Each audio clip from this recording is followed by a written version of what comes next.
I have spent most of my adult life seeking out the kind of silence that most people find uncomfortable. There is a specific type of quiet that only exists when you are at least 20 miles away from the nearest paved road. It is not a complete absence of sound, but rather a lack of human noise. You hear the wind moving through the needles of the pine trees and the occasional shift of shale on a cliffside, but the hum of engines and the chatter of voices are gone. I grew up in a house that sat on the edge of the Olympic National Forest in Washington state, so the woods have always felt like a second home to me. My father was a park ranger, and he taught me how to read the landscape before I could even read a map.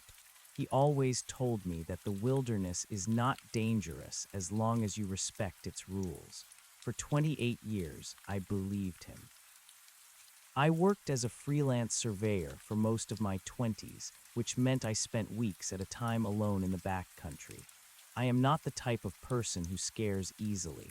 I have woken up to find grizzly bear tracks 10 feet from my tent, and I have navigated through whiteout snowstorms with nothing but a compass and a prayer. I know how to manage my fear. Or at least, I thought I did until the summer of 2018. That July, I decided to take a 10-day solo trip through a particularly rugged section of the Cascade Mountains. I wanted to reach a high-altitude lake that was rarely visited because the trail had been officially decommissioned decades ago. The old maps showed it as a sapphire blue drop of water nestled in a granite basin, surrounded by jagged peaks that stayed snow-capped even in the middle of summer. To get there, I had to hike through thick, old-growth forest where the canopy was so dense that the sun barely touched the ground.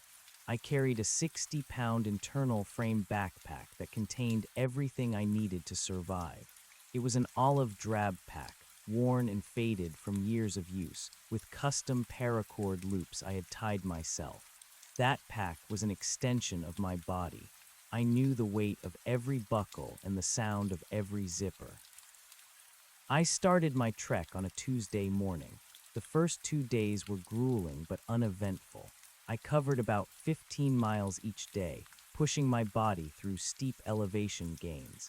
By the third evening, I had reached the transition zone where the massive fir trees began to give way to smaller, hardier subalpine vegetation.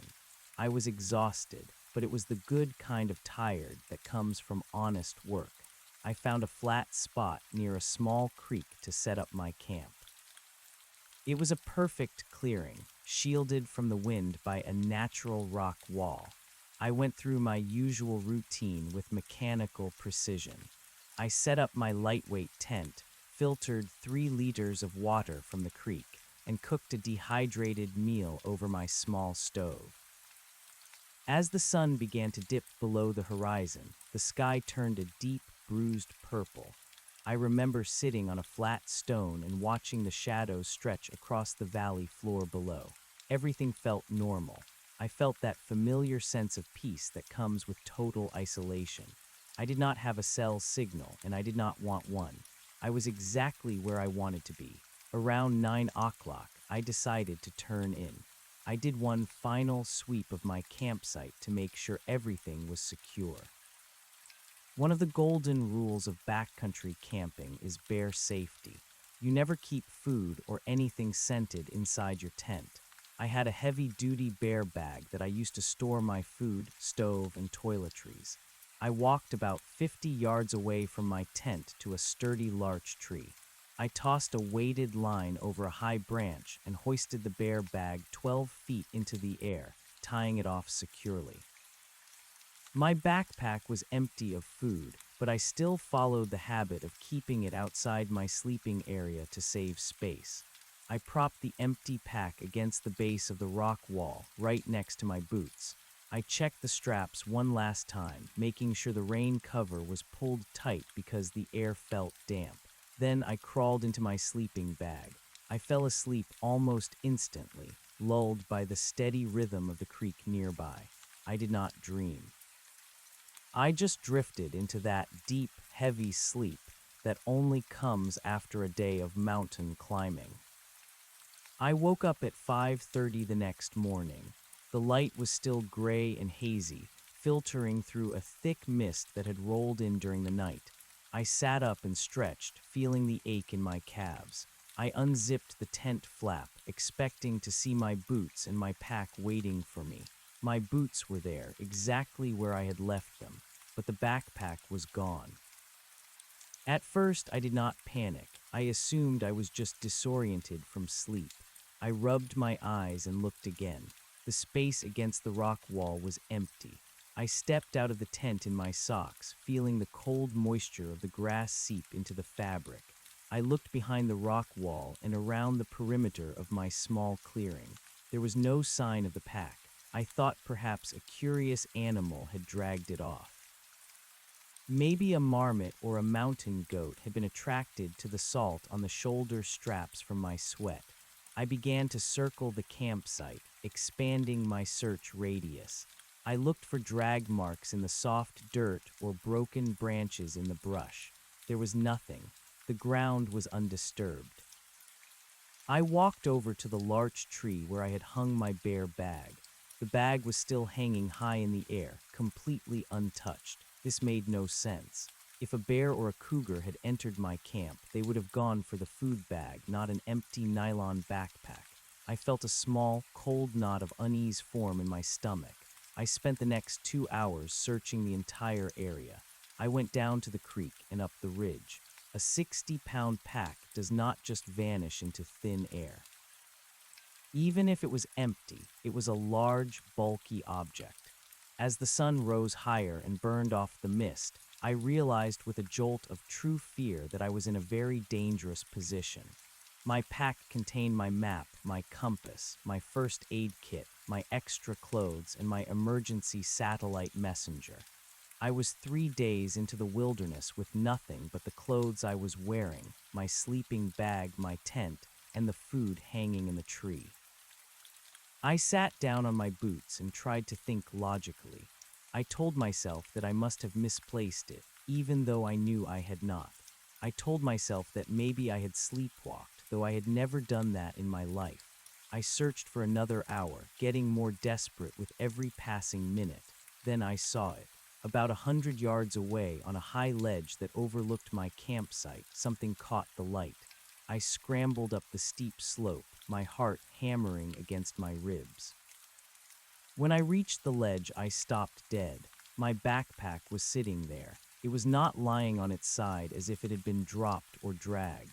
It was sitting perfectly upright, facing the direction of the trail I was supposed to take that day. The straps were neatly tucked in, and the rain cover was smoothed out. It looked as if someone had carefully placed it there to watch me sleep. I felt the hair on the back of my neck stand up. There were no footprints in the dirt around the pack. There were no scuff marks on the rocks. The ledge was difficult to climb, even for me, yet the pack sat there as if it had been lowered from the sky. I grabbed the handle of the pack and swung it onto my shoulders. It felt different. It felt heavy. I unzipped the main compartment and my breath hitched in my throat. When I had gone to bed, the pack was empty. Now it was full, but it was not full of my gear. My tent and sleeping bag were still down at the campsite. I reached inside and pulled out a handful of stones. They were smooth, river-washed stones, each about the size of a fist. There were dozens of them. I dumped them out onto the ledge, and they clattered against the granite with a hollow, terrifying sound. Underneath the stones, I found my map. It was folded neatly, but when I opened it, I saw that someone had drawn a circle around my current location with a piece of charcoal. From that circle, a single straight line was drawn leading further into the mountains, toward the high-altitude lake. I looked around the vast, empty landscape. The mountains were silent. The wind had died down completely. I felt like I was being watched by 1,000 eyes hidden in the trees. I did not feel like a hiker anymore. I felt like a mouse in a maze. I did not want to go forward toward the lake, but the thought of going back through the dense forest where someone or something was clearly moving with impossible silence was even worse. I stood there on that ledge for a long time, clutching my map, trying to understand how someone could have entered my camp, taken my pack, filled it with heavy stones, and moved it to a high ledge without making a single sound. I decided then that I would not continue to the lake. I would pack up my tent and head back the way I came as fast as I possibly could. I scrambled back down to the clearing and began to tear down my tent. I worked with a frantic energy, my eyes constantly darting toward the tree line. I stuffed my sleeping bag into the pack, dumping out the rest of the river stones to make room. I lowered my food bag and shoved everything inside. I did not care about organization. I just wanted to move. As I was bucking the waist strap of my pack, I noticed something else. A small piece of white fabric was snagged on a bush at the edge of the clearing. I walked over and picked it up. It was a strip of medical gauze from my own first aid kit. It was tied into a small, perfect noose. I dropped the gauze as if it were a poisonous spider. I did not look back. I started running down the trail, the heavy pack bouncing against my spine. The hike back should have taken me 3 days. I was determined to do it in 2. I pushed myself until my lungs burned and my legs felt like lead. Every time a squirrel scurried in the leaves or a bird took flight, I jumped.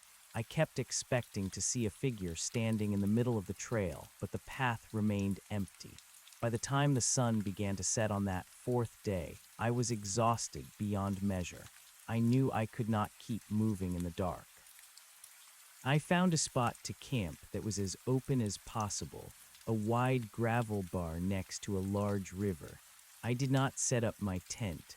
I just rolled out my sleeping bag on the rocks, hoping that the sound of the rushing water would drown out any footsteps. I did not sleep well. Every time I closed my eyes, I saw that olive drab backpack sitting on the ledge, watching me.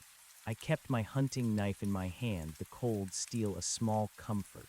Sometime in the middle of the night, I heard a sound that was not the river. It was a high, thin whistling. It sounded like someone trying to mimic a bird, but the pitch was slightly off, too human. It moved from the left side of the river to the right, circling my position. I sat up, clutching my knife, staring into the darkness. I could see nothing. The whistling stopped as soon as I moved. When morning finally came, I did not even eat breakfast. I just shouldered my pack and kept going. I reached the trailhead by late afternoon on the 5th day. My truck was sitting exactly where I had left it, the dusty white paint gleaming in the sun. I have never been so happy to see a piece of machinery in my life. I threw my gear into the back, hopped into the driver's seat, and locked the doors. I sat there for a moment, my forehead resting against the steering wheel, just breathing. I was safe. I told myself that it was over. But as I reached for the ignition, I noticed something on the passenger seat. It was a small, smooth river stone, and tied around it was a piece of paracord from my own backpack, knotted into that same small, perfect noose. I did not stay to investigate. I started the engine and drove away, leaving a cloud of dust behind me. I did not stop until I reached a crowded gas station 60 miles away. I told myself I would never go back to those mountains. I told myself it was just a prank or some strange hermit playing games. But I knew better. I knew that the silence of the woods was no longer my friend. I had felt something out there that did not belong to the world of maps and surveys. It was something old and patient.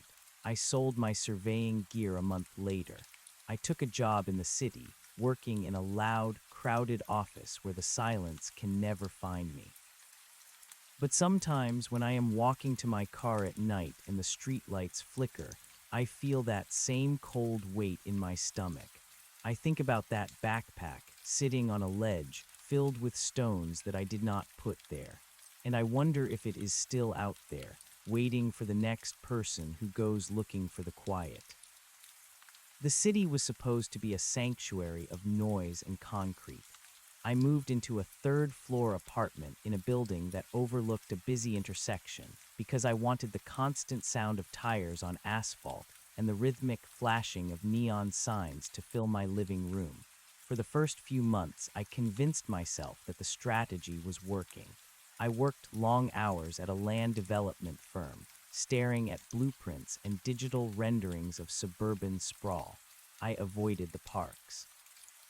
I avoided the green spaces that dotted the urban landscape.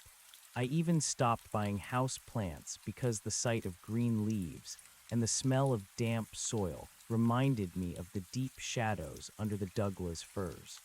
I thought I had successfully buried the memory of that July morning in the Cascades under a mountain of mundane tasks and city grit. The first sign that the mountain had not finished with me came on a rainy Tuesday in October. I had stayed late at the office to finish a zoning report. The building was mostly empty, and the hum of the ventilation system was the only sound in the room. As I walked to the elevator, I noticed a small smudge of gray on the carpet near the entrance. I knelt down to look at it, thinking it was just a bit of dried mud from a coworker. It was a pile of fine, gray dust. I rubbed a bit of it between my thumb and forefinger. It felt gritty and cold. It was granite dust, the exact kind of crushed stone you find on the high ridges of the Cascade Range. I stood up and looked around the hallway, but the security cameras showed nothing but empty corridors. I told myself it was a coincidence. Perhaps a surveyor had come in from the field and tracked it in, but we did not have any active projects in the mountains that year. I went home and tried to sleep, but the sound of the rain against my window began to change. It no longer sounded like water hitting glass. It sounded like the soft, rhythmic tapping of fingernails. I sat up in bed and turned on every light in the apartment. I stayed awake until the sun rose, watching the shadows for any movement that did not belong. When I finally worked up the courage to go into my kitchen to make coffee, I found the second sign. Sitting in the center of my glass dining table was a single dry pine needle. It was long and sharp, the kind that grows on the high-altitude larch trees. There was no way it could have blown in through the sealed windows of a third-floor apartment in the middle of a metropolitan area. I picked it up and felt the sting of its point against my skin. It was fresh. It still smelled of sap and cold air. The isolation I had sought in the city began to feel like a different kind of trap.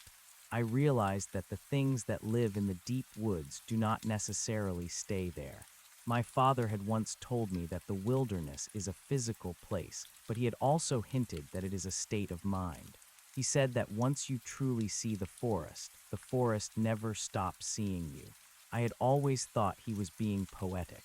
Now, I understood he was giving me a warning. I started to see the river stones everywhere. I would find one in the pocket of a jacket I had not worn in weeks. I would find one at the bottom of my gym bag. Each stone was perfectly smooth, cold to the touch, and identical to the ones that had filled my backpack on that lonely ledge. I decided to visit an old friend of my father, a man named Elias who had spent 40 years as a wilderness scout before retiring to a small cabin on the outskirts of the city. Elias was the only person I knew who might understand the specific kind of dread that was beginning to consume me. I drove out to his place on a Saturday afternoon. The engine of my truck provided a comfort that I knew was temporary. His cabin was tucked away in a small grove of oaks, far enough from the city to be quiet, but close enough to feel the presence of civilization. Elias was sitting on his porch, carving a piece of cedar with a small, sharp knife. He did not look up when I pulled into his driveway. He just kept carving until I stood at the bottom of his porch steps. He looked at me then, and I saw a flash of recognition in his eyes that made my blood run cold. He did not ask how I was. He did not ask why I was there. He simply gestured to the chair next to him and told me that I looked like a man who had seen the gray man of the ridges. I sat down and told him everything. I told him about the backpack, the stones, the gauze noose, and the stone I found in my locked truck. I told him about the dust in my office and the pine needle on my table. As I spoke, the wind began to pick up, whistling through the oak leaves with a sound that made me want to cover my ears. Elias listened without interrupting, his hands finally going still on the cedar wood. When I finished, he remained silent for a long time. He stared out at the trees, his eyes clouded with memories he had clearly tried to forget. He told me that there are places in the mountains that were never meant for human eyes. He said that the decommissioned trails are often closed not because of erosion or lack of funding, but because people kept disappearing in ways that the Park Service could not explain. He spoke of a presence that is not a ghost and not an animal, but something that is a part of the landscape itself. It is a mimic, he said. It watches, it learns, and then it begins to follow. It does not want to kill you, at least not at first. It wants to play with you. It wants to see how long it takes for your mind to break under the weight of the impossible. Elias reached into his pocket and pulled out a small leather pouch. He handed it to me and told me to keep it with me at all times. Inside the pouch was a mixture of dried sage, iron filings, and a small piece of charred wood from a lightning-struck tree. He said it would not stop the thing from following me, but it might make it harder for the entity to manifest in my home. He warned me that the stones were a claim. By putting the stones in my pack and then in my truck, the presence had marked me as its property. The straight line on the map was not a suggestion. It was an invitation that was slowly turning into a command. The thing in the woods was calling me back to the high-altitude lake, and every day I stayed away, the manifestations would get bolder and more intrusive. I left Elias feeling more terrified than when I had arrived. I drove back to the city with the leather pouch clutched in my hand. That night, the whistling started again. It was faint at first, drifting in through the vents of my apartment. It was that same high, thin sound that I had heard on the gravel bar by the river. It was a melody that felt like it was being played on a flute made of bone. I turned on the television to drown it out, but the sound seemed to vibrate through the floorboards. I walked to the window and looked down at the street. The intersection was busy with cars, their headlights cutting through the drizzling rain. But on the far corner, standing perfectly still under a flickering streetlight, was a figure. It was tall and thin, wearing what looked like a tattered olive-drab jacket. It did not have a face that I could discern from that distance, just a pale, smooth surface where features should have been. It was holding something in its hand. Even from the third floor, I could see the glint of a silver buckle. It was holding a backpack. My old backpack, the one I had sold to a second-hand shop months ago. The figure did not move. It just stood there, looking up at my window. I backed away from the glass, my heart hammering so hard I thought it would burst. I checked the locks on my door, though I knew they would mean nothing to something that could place a pine needle in a sealed room. I spent the rest of the night huddled in the corner of my living room, clutching the leather pouch Elias had given me. The whistling continued until exactly 4 o'clock in the morning, the hour when the world is at its quietest. When the sun finally rose, the figure was gone. I went down to the street and searched the corner where it had stood.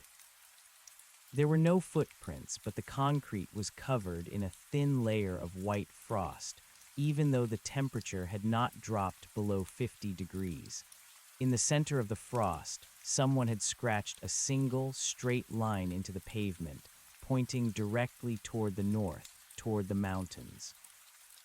I realized then that Elias was right. I could not hide in the city.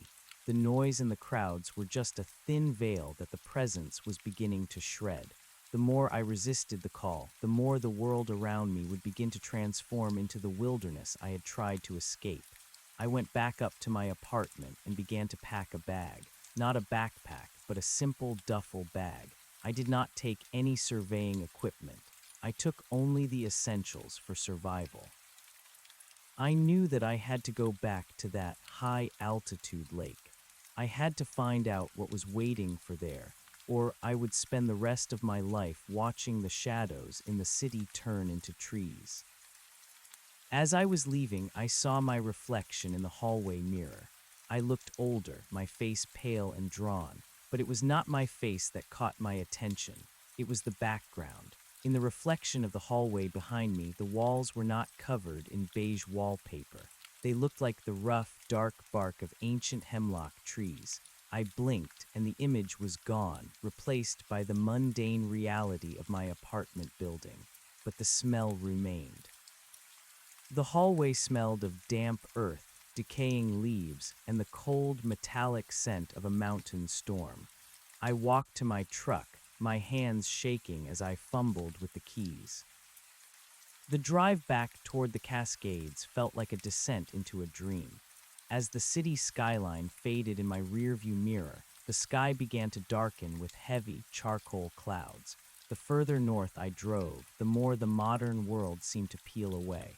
The radio in my truck began to static, the voices of news anchors and music fading into a low, rhythmic thrumming. It sounded like a heartbeat, slow and steady, echoing the pulse of the earth itself. I stopped at a small gas station on the edge of the national forest to fill up my tank. The attendant was an old man with skin like weathered leather. He looked at my duffel bag and then at my eyes. He did not ask where I was going. He just told me that the mountains are hungry this time of year and that I should be careful not to lose my shadow. I reached the trailhead as the sun was beginning to set. The forest looked different than it had in July. The vibrant greens had faded into deep, somber browns and grays. The air was much colder now, carrying the sharp bite of impending winter. I stood at the edge of the woods, looking at the overgrown path that led into the heart of the mountains. The silence was absolute. There was no wind, no birds, no sound of distant engines. It was the uncomfortable quiet I had once loved, but now it felt like the silence of a tomb. I pulled the leather pouch from my pocket and gripped it tight. I took my first step onto the trail, and as I did, I heard a sound from the trees behind me. It was the sound of a zipper being slowly, deliberately closed. I did not look back. I knew that my backpack was following me, and this time it was not empty. The mountain air was a physical weight against my chest as I stepped deeper into the trees. I did not have the heavy pack of a surveyor this time, but the small duffel bag felt just as burdensome. Every footfall on the damp needles felt like a signal sent into the earth, a vibration that alerted the entire forest to my return. I walked for 2 hours as the light failed completely, replaced by a thick, suffocating gray mist that clung to the trunks of the hemlocks. I did not use my flashlight. I felt that a beam of artificial light would only serve as a beacon for whatever was pacing me in the shadows. I could hear it. It was not a hidden sound. It was the heavy, rhythmic crunch of something large moving parallel to the trail, exactly 20 paces to my left. When I stopped, it stopped. When I hurried, it hurried. I reached a small clearing where the old trail intersected with a dry creek bed. The stones in the bed were white and ghostly in the gloom. I sat down on a fallen log, my heart hammering against my ribs like a trapped bird. I reached into my pocket and felt the leather pouch Elias had given me. The herbs inside felt warm, almost hot, against my palm. I closed my eyes and tried to focus on my breathing, but the smell of the forest was changing.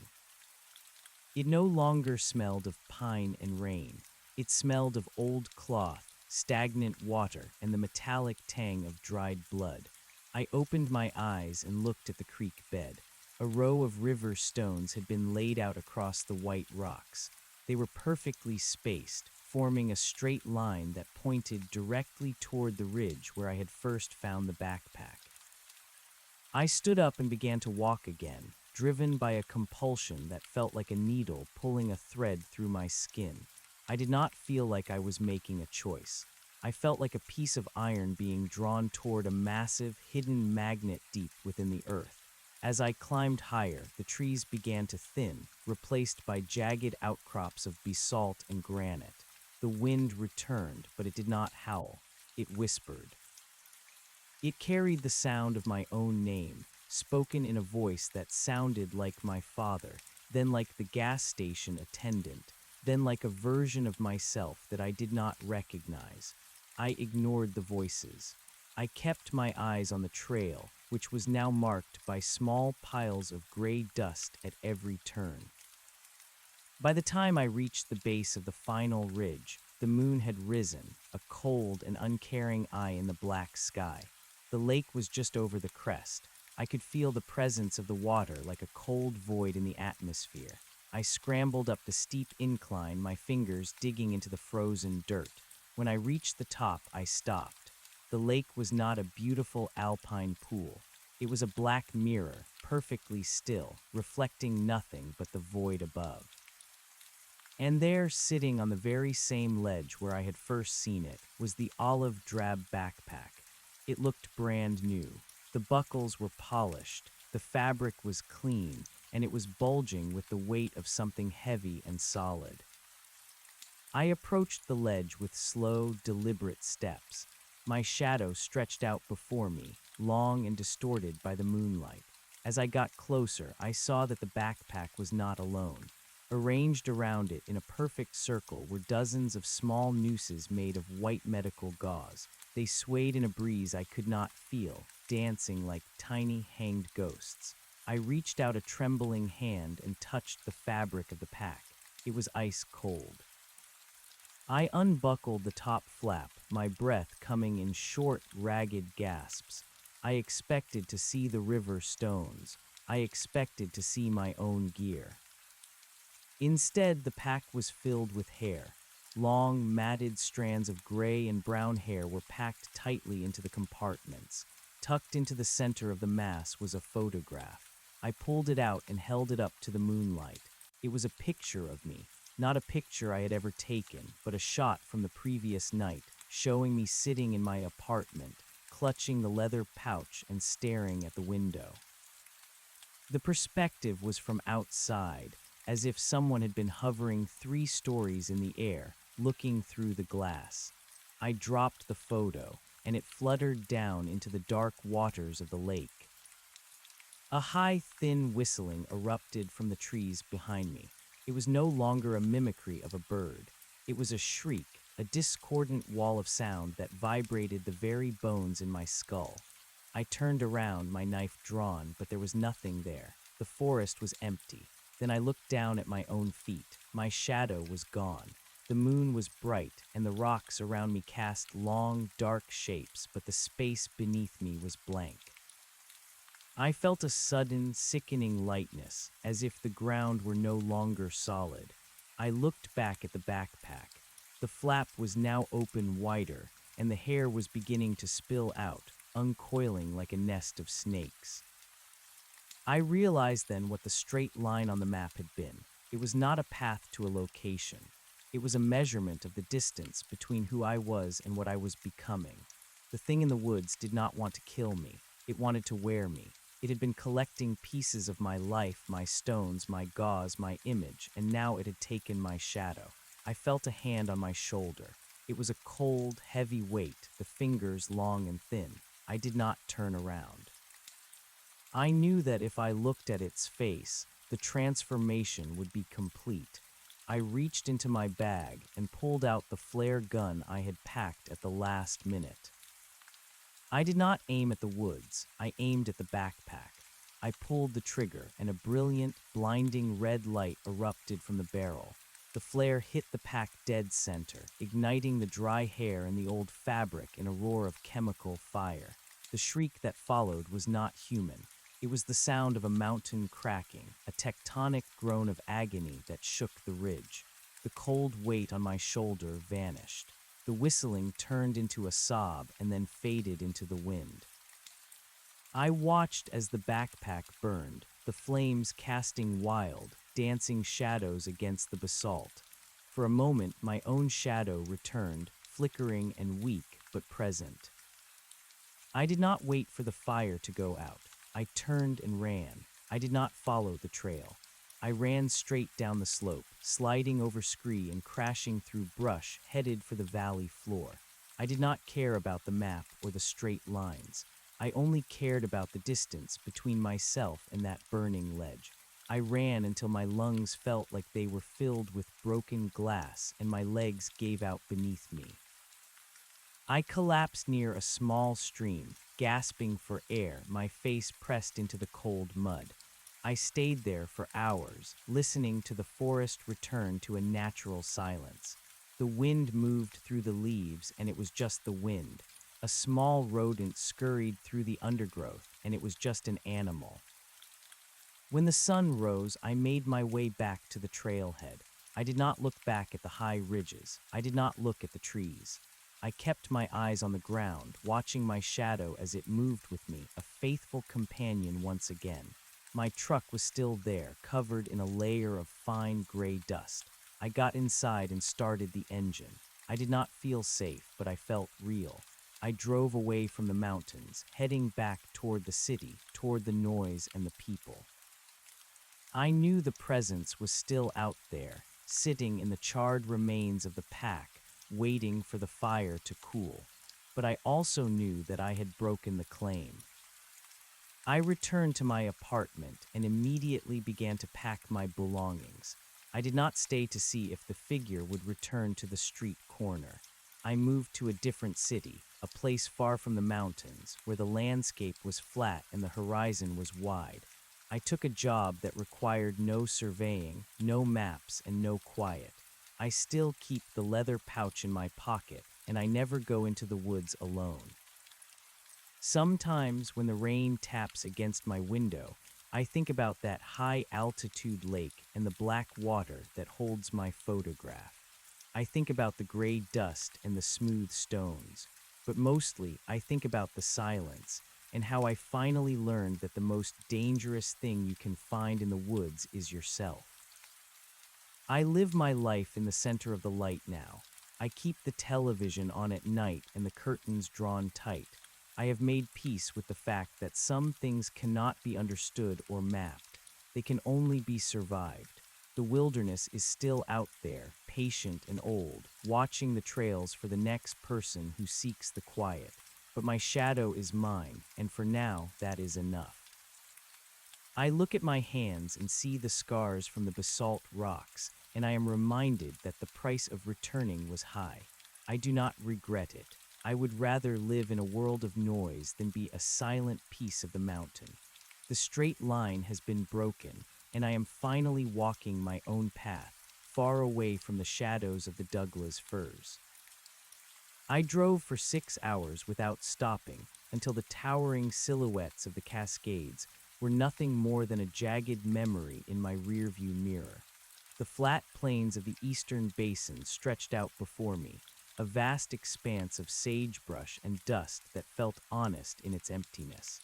I found a motel on the edge of a small town where the only sound was the low hum of a neon sign and the occasional passing of a long-haul truck. I paid for a room in cash, using the crumpled bills I had kept in my glove box. The clerk did not look at me, and I did not look at him. I just wanted a door that locked and a floor that did not feel like it was breathing. Inside the room, the air smelled of stale tobacco and industrial cleaner. It was a beautiful, artificial scent. I pushed a heavy dresser in front of the door and checked the window twice to ensure the latch was secure. I sat on the edge of the bed and emptied the contents of the leather pouch onto the nightstand. The iron filings and the charred wood looked like mundane debris in the harsh light of the overhead bulb, but they felt like anchors. I did not sleep. I watched the shadows move across the ceiling as the sun began its slow ascent. I waited for the whistling, for the scratching at the glass, or for the sudden appearance of a pine needle on my pillow. Nothing happened. The world remained stubbornly, wonderfully ordinary. By the second day of my self-imposed exile, the adrenaline began to fade. replaced by a hollow exhaustion that settled into my marrow. I realized I could not stay in a motel forever. I had a life in the city, a lease, and a job that expected my return. But the thought of going back to that apartment, where the walls had once pulsed with the texture of hemlock bark, made my skin crawl. I called my employer from a payphone outside a roadside diner. I told them I had a family emergency and needed an indefinite leave of absence. I did not wait for an answer before hanging up. I went back to my room and began to search for a new place to live. I looked for towns that were surrounded by miles of farmland, places where the nearest forest was a managed park and the horizon was a straight line of soil and sky. I found a small house for rent in a community 300 miles away from the mountains.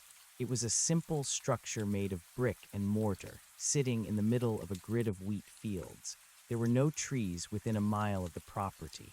I packed my duffel bag and left the motel, leaving the leather pouch on the nightstand. I did not need it anymore. I had found a new way to protect myself. I would live in the open. I would live where there were no hiding places and no echoes. The move was a blur of physical labor and quiet desperation. I sold my truck and bought an old sedan that did not have a history of mountain roads. I threw away my hiking boots, my flannels, and every piece of gear that reminded me of the high country. I wanted to be a person who did not know the difference between a Douglas fir and a western red cedar. I wanted to be a person who feared the dark because of what people might do, not because of what the earth might become. For the first month, the silence of the plains was a comfort. I took a job at a local grain elevator, spending my days recording weights and moving heavy sacks of seed. The work was repetitive and loud, which was exactly what I needed. The dust from the wheat coated my skin and filled my lungs, a dry and dusty contrast to the damp rot of the forest floor. I made friends with the other workers, men who spoke about the weather in terms of crop yields and moisture levels, never about the hunger of the hills. I began to think that I had won. I began to think that the flare had been enough to sever the connection. Then the dreams started. They were not nightmares in the traditional sense. There were no monsters and no screams.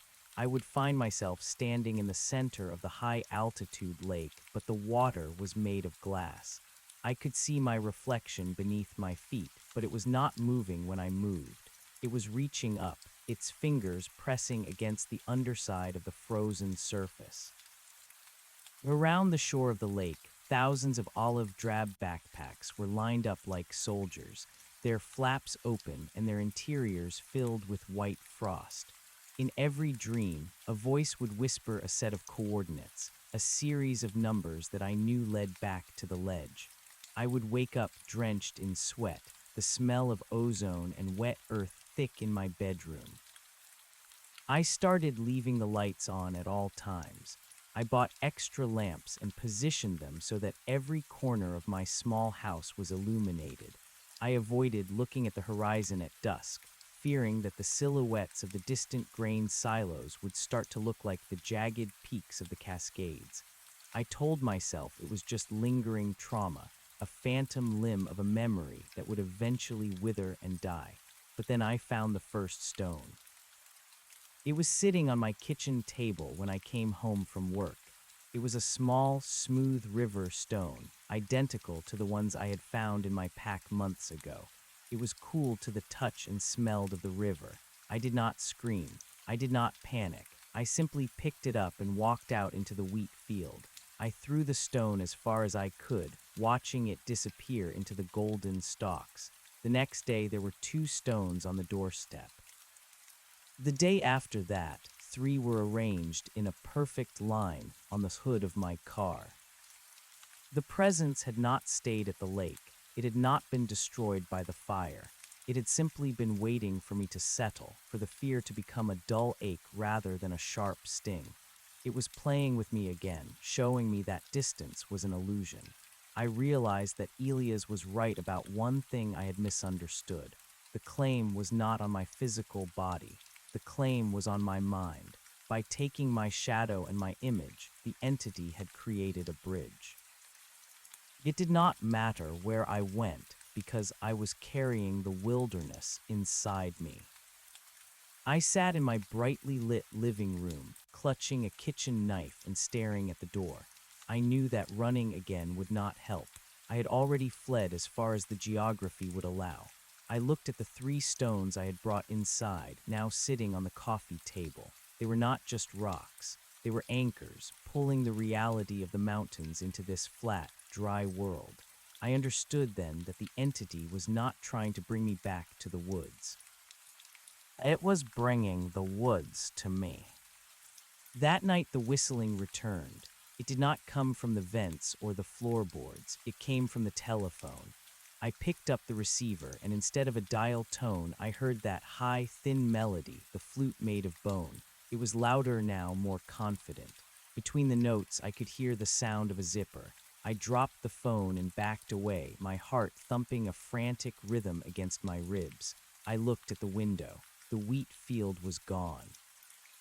In its place, a wall of dark, ancient trees pressed against the glass. The branches were swaying in a wind I could not hear, their needles scraping against the pane with a sound like sharpening knives.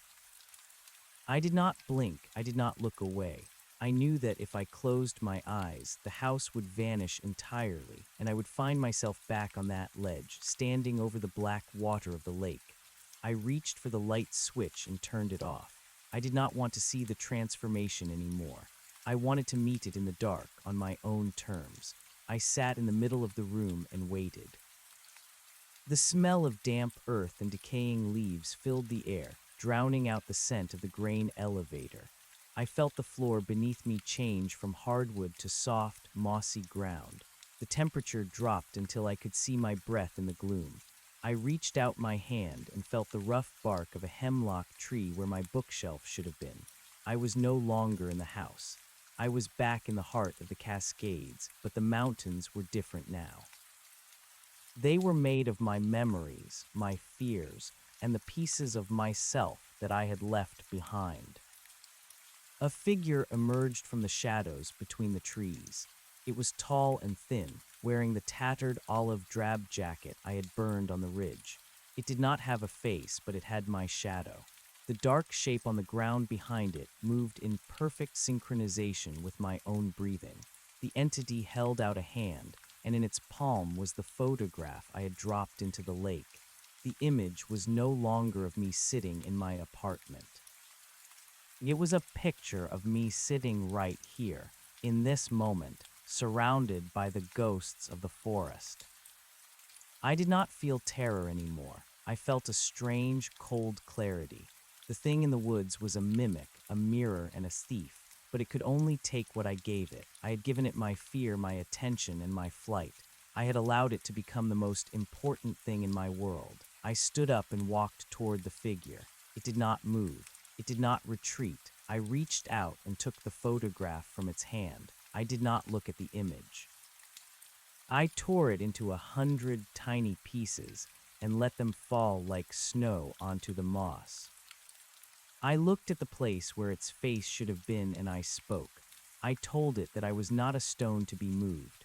I told it that I was not a shadow to be worn. I told it that the mountains were just rock and ice, and that the silence was just the absence of noise. As I spoke, the trees began to flicker. The smell of the forest wafted away, replaced by the scent of dry wheat and old brick. The tall figure began to dissolve, its form breaking apart into 1,000 gray moths that fluttered away into the night. The light of the moon broke through the canopy, but it was not the cold eye of the lake. It was the soft, filtered light of a street lamp. I was back in my living room. The dresser was still in front of the door. The kitchen knife was still on the floor. I walked to the window and looked out. The wheat field was there, vast and golden under the stars. There were no trees. There was no whistling. I went to the coffee table and picked up the 3 river stones. They felt lighter now, like ordinary pebbles gathered from a stream. I opened the front door and walked out into the night. I walked until I reached the edge of the property, where the dirt road met the field. I knelt down and buried the stones deep in the soil, patting the earth flat above them. I was not hiding them. I was returning them to the ground where they belonged. I returned to my house and turned on every light, but this time it was not out of fear. It was a celebration. I knew that the entity might still be out there, somewhere in the high ridges, watching for the next surveyor to lose their way. But it no longer had a claim on me. I had looked into the mirror of the wilderness, and I had chosen to see myself, not the monster it wanted me to be. I stayed in that small town for many years. I grew to love the flat horizon and the way the wind moved through the wheat like a golden sea. I never went back to the mountains. I never looked at a map of the Cascades. I lived a quiet, ordinary life, and when I died, I did so in a room filled with light, surrounded by people who knew my name but did not know my shadow. The forest is a place of ancient power and deep mysteries, but it is only as strong as the fear we bring into it. I am gone now, but the story remains, a warning to those who hear the whistling in the trees. Do not follow the straight line. Do not pick up the stones. And above all, do not let the mountains see how much you want to belong to them. The morning after I buried the stones, the world felt thinner, as if a layer of heavy fabric had been stripped away from my vision. I sat on my porch and watched the sun rise over the wheat. For the first time in months, the light did not feel like a shield I had to maintain. It was just the sun. My hands were steady as I held a cup of coffee. I looked at the golden horizon and realized that while I had won a victory, the cost of that victory was a permanent change in the way I perceived the world. I could no longer look at a shadow without calculating its source. I could no longer hear a sudden breeze without straining for a melody. I had escaped the mountains, but the mountains had left their geometry in my mind.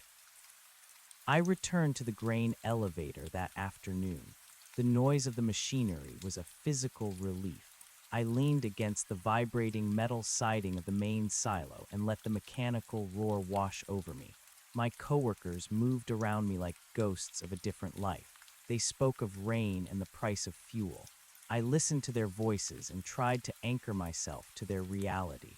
One man, a veteran farmer named Silas, stopped near me to wipe grease from his hands. He looked at me with eyes that had seen 70 years of harvests. He asked if I was feeling better, noting that I had looked like a man who had seen his own funeral the week before. I told him I had simply been tired. He nodded, but he did not look away. He told me that the land out here was honest, but it was also hungry. He said that anything that lived in the wide open had to learn how to root itself deep, or the wind would eventually find a way to carry it off. His words stayed with me as I drove home. I began to understand that my isolation in the wheat fields was another kind of straight line. I was trying to map my life around a void. I had removed the trees and the peaks, but I had replaced them with a rigid, fearful artificiality.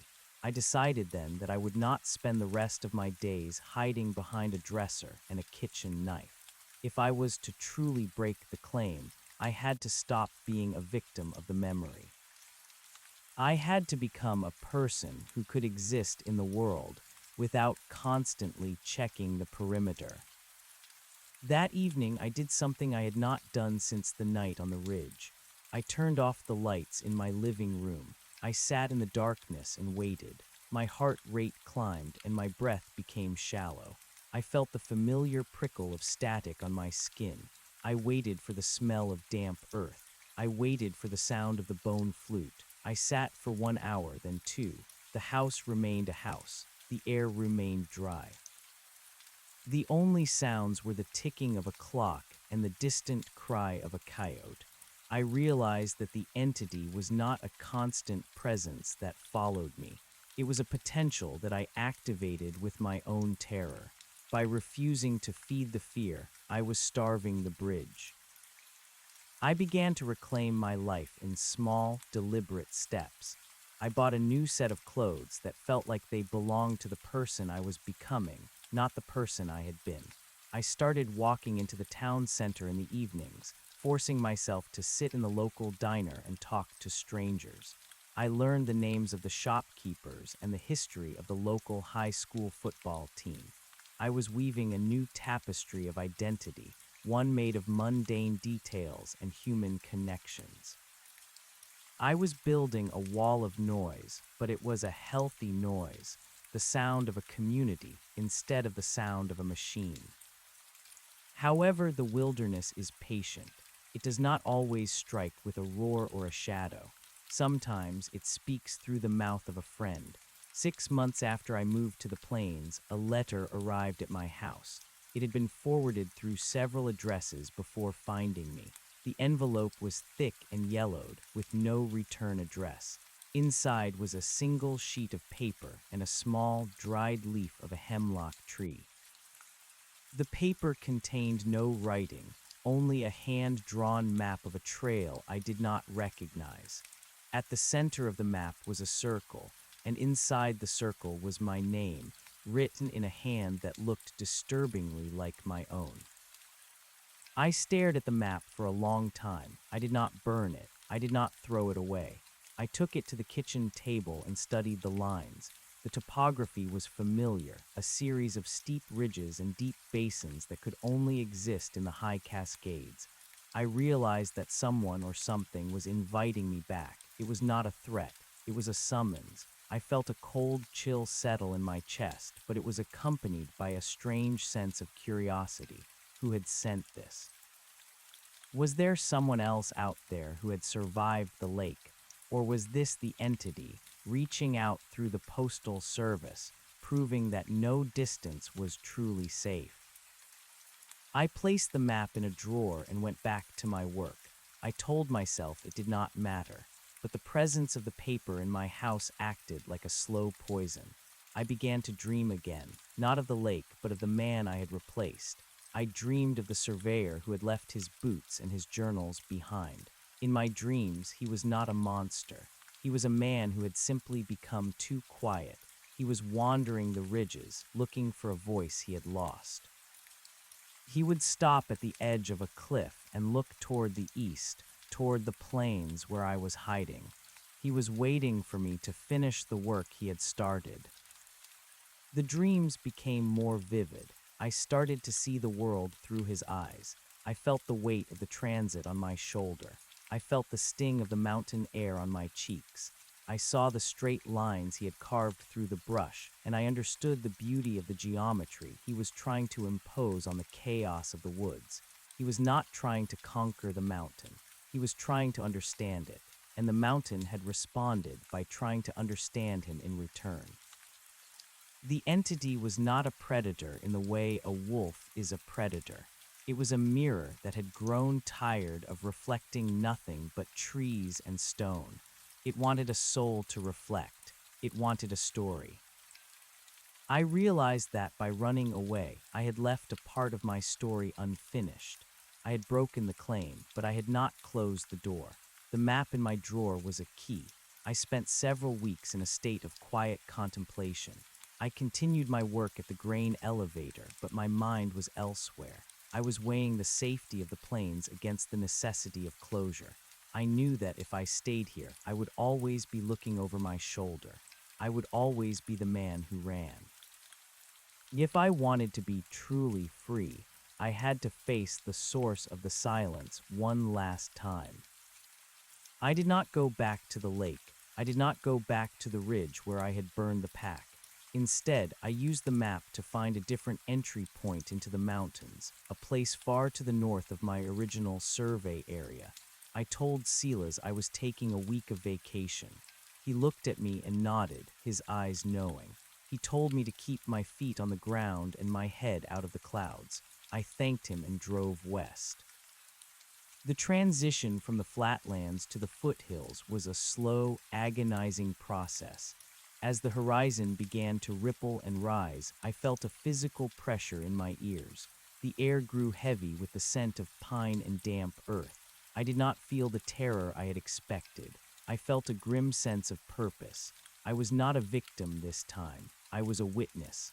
I reached the trailhead at 4 o'clock in the afternoon. The sun was beginning to dip behind the peaks, casting long, purple shadows across the valley. I stepped out of my car and took a deep breath.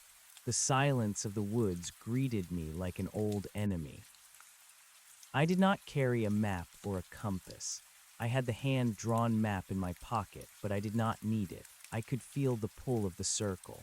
I began to walk. I did not follow the trail. I walked straight into the brush, my feet finding the rhythm of the uneven ground with a muscle memory that had never truly faded.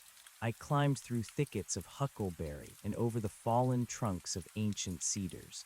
I did not look for my shadow. I did not listen for the whistling. I simply moved toward the center. As I climbed higher, the forest began to change. The trees grew taller and more spaced apart. The ground was covered in a thick carpet of white moss that muffled the sound of my footsteps. The air became unnaturally still. I reached a high plateau that overlooked a deep glacial cirque. In the center of the plateau was a ring of standing stones, each one as tall as a man and smooth as glass. They were not natural formations. They were basalt pillars that had been polished by centuries of wind and something else. Inside the ring of stones, the ground was bare. No grass or moss grew there. It was just gray dust and small white pebbles. I stepped into the circle and felt a sudden, profound sense of weightlessness. The world outside the stones seemed to blur and recede. I was standing in a pocket of reality that was separate from the rest of the mountain. In the center of the circle sat a small wooden box. It was weathered and gray, but it was intact. I knelt beside the box and opened the lid. Inside was a collection of items that made my breath catch in my throat. There was a rusted compass, a bundle of surveyor stakes, a tattered notebook, and a photograph. I picked up the photograph. It was an old black and white image of a group of men standing in front of a log cabin. They were smiling, their arms around each other's shoulders. I recognized the man in the center. It was the surveyor from the journal. He looked young and full of life. He did not look like a man who was destined to become a shadow. I turned the photograph over. On the back, a single sentence was written in the same hand that had drawn the map. It said, "The silence is not a void, it is a conversation." I realized then that the entity was not a single monster. It was a manifestation of the mountain's memory. It collected the stories of those who entered the deep woods, and it played them back to whoever was willing to listen. The surveyor had not been taken. He had been absorbed. He had become part of the mountain because he had stopped talking to the world of men and started talking to the world of stone. I looked around the circle of stones. I did not see the faceless figure. I did not hear the bone flute. I heard the mountain itself. It was a low, subsonic hum that vibrated in my teeth. It was the sound of the earth breathing. It was not hostile. It was simply vast. I understood that the claim was only as strong as the resistance I offered. If I fought the silence, it would try to consume me. If I accepted it, it would let me pass. I took the items out of the box and spread them on the gray dust. I took the map from my pocket and added it to the pile. I reached into my bag and pulled out a small loaf of bread and a bottle of water I had brought from the town. I placed them in the box as an offering, not to a god or a monster, but to the memory of the men who had come before me. I was acknowledging the connection between the world of the plains and the world of the peaks. As I did this, the weight in my chest finally dissipated. The static on my skin vanished. I looked down at the ground and saw my shadow. It was sharp and clear, cast by the fading light of the sun. It was just a shadow. I stood up and walked out of the circle of stones. I did not look back. I hiked down the mountain in the gathering twilight, my path lit by the rising moon. I reached my car and started the engine. The radio flickered to life, playing a loud, brassy song from a station in the valley. I did not turn it off. I drove back toward the east, toward the wheat fields and the grain elevator. I did not move again. I stayed in my small brick house. I continued to work with Silas and the others. I eventually married a woman from the town, a school teacher who loved the way the wind sounded in the crops. We had children who grew up playing in the open fields, children who did not know the fear of the dark woods. I never told them about the Cascades. I never told them about the lake or the shadow. I wanted them to grow up in a world where the horizon was a promise, not a threat. But sometimes, on a very quiet night, when the moon is full and the wind is still, I sit on my porch and look toward the west. I cannot see the mountains from here, but I know they are there. I know they are watching, patient and old. I think about the box in the circle of stones. I think about the surveyor and the photograph. I realize that we are all just stories the earth tells itself. Some stories are loud and short, like a summer storm. Others are long and quiet, like the growth of a cedar. I have made my peace with the silence. I have broken the straight line by embracing the curve of the world. I am no longer a piece of the mountain. I am a man who lived to tell the tale, and for now that is enough. The wilderness is still out there, but so am I, and in the end, the light and the dark are just two sides of the same mountain. I closed my eyes and listened to the wheat, and for the first time in my life, I was truly home. Years passed in the quiet rhythm of the plains. I watched the seasons turn the wheat from green shoots to golden stalks and then to the gray stubble of winter. I thought the peace I found in that circle of stones would be the final chapter of my ordeal. I believed that by returning the artifacts and offering my bread and water, I had balanced the scales. For a long time, the world seemed to agree. I became a fixture of the town. I was the man who worked at the grain elevator, the one who married the school teacher and helped build the new community center. My life was thick with the weight of real things. I felt the heat of the summer sun on my neck and the cold bite of the winter wind against my face. These were honest sensations. They did not whisper or hide. They simply were. But the memory of the mountain is long, and the nature of a claim is more complex than a simple debt. It was during the 10th year of my life in the wheat fields that the first sign of the unraveling appeared. It did not come from the west. It did not come from the high ridges of the Cascades. It came from the very ground beneath my feet. It started with the water. The town relied on deep wells that tapped into the ancient aquifers beneath the soil. One morning, as I filled a glass from the kitchen tap, I noticed a change. The water was clear, but it carried a faint, metallic scent. It was the smell of wet basalt and crushed pine needles. I took a sip and felt a sudden, sharp chill in my marrow. It was the taste of the glacial runoff from the hidden lake. I told myself it was a mineral shift in the well. I told myself that the earth was vast and that water traveled in ways I could not understand. But then the birds changed their patterns.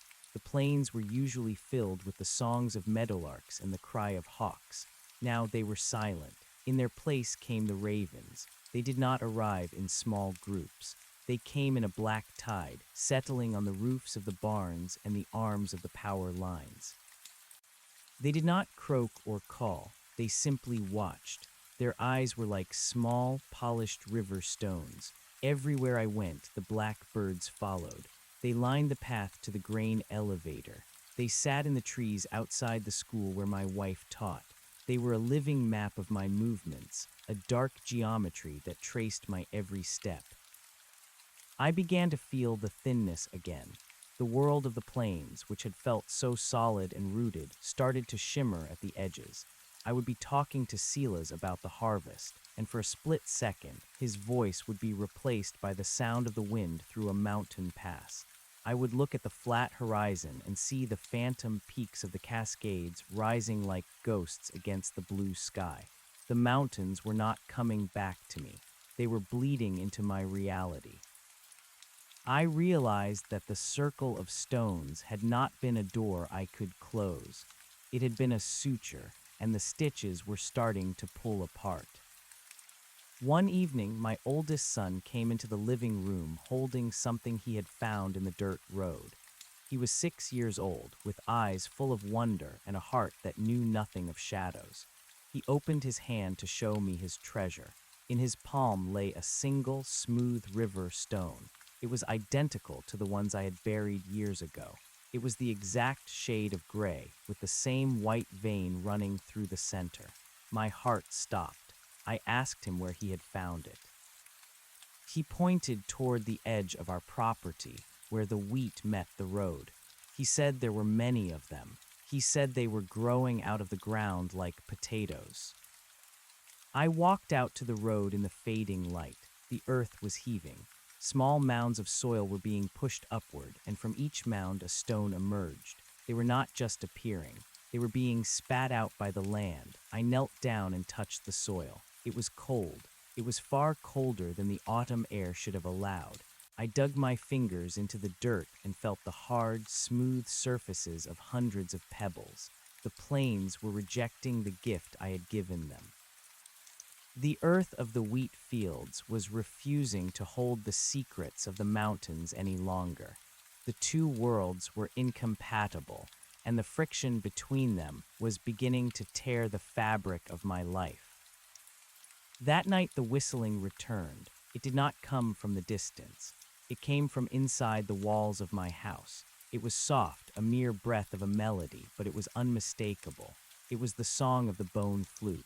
I sat in the dark, listening to the sound as it drifted through the hallways and curled around the corners of the rooms.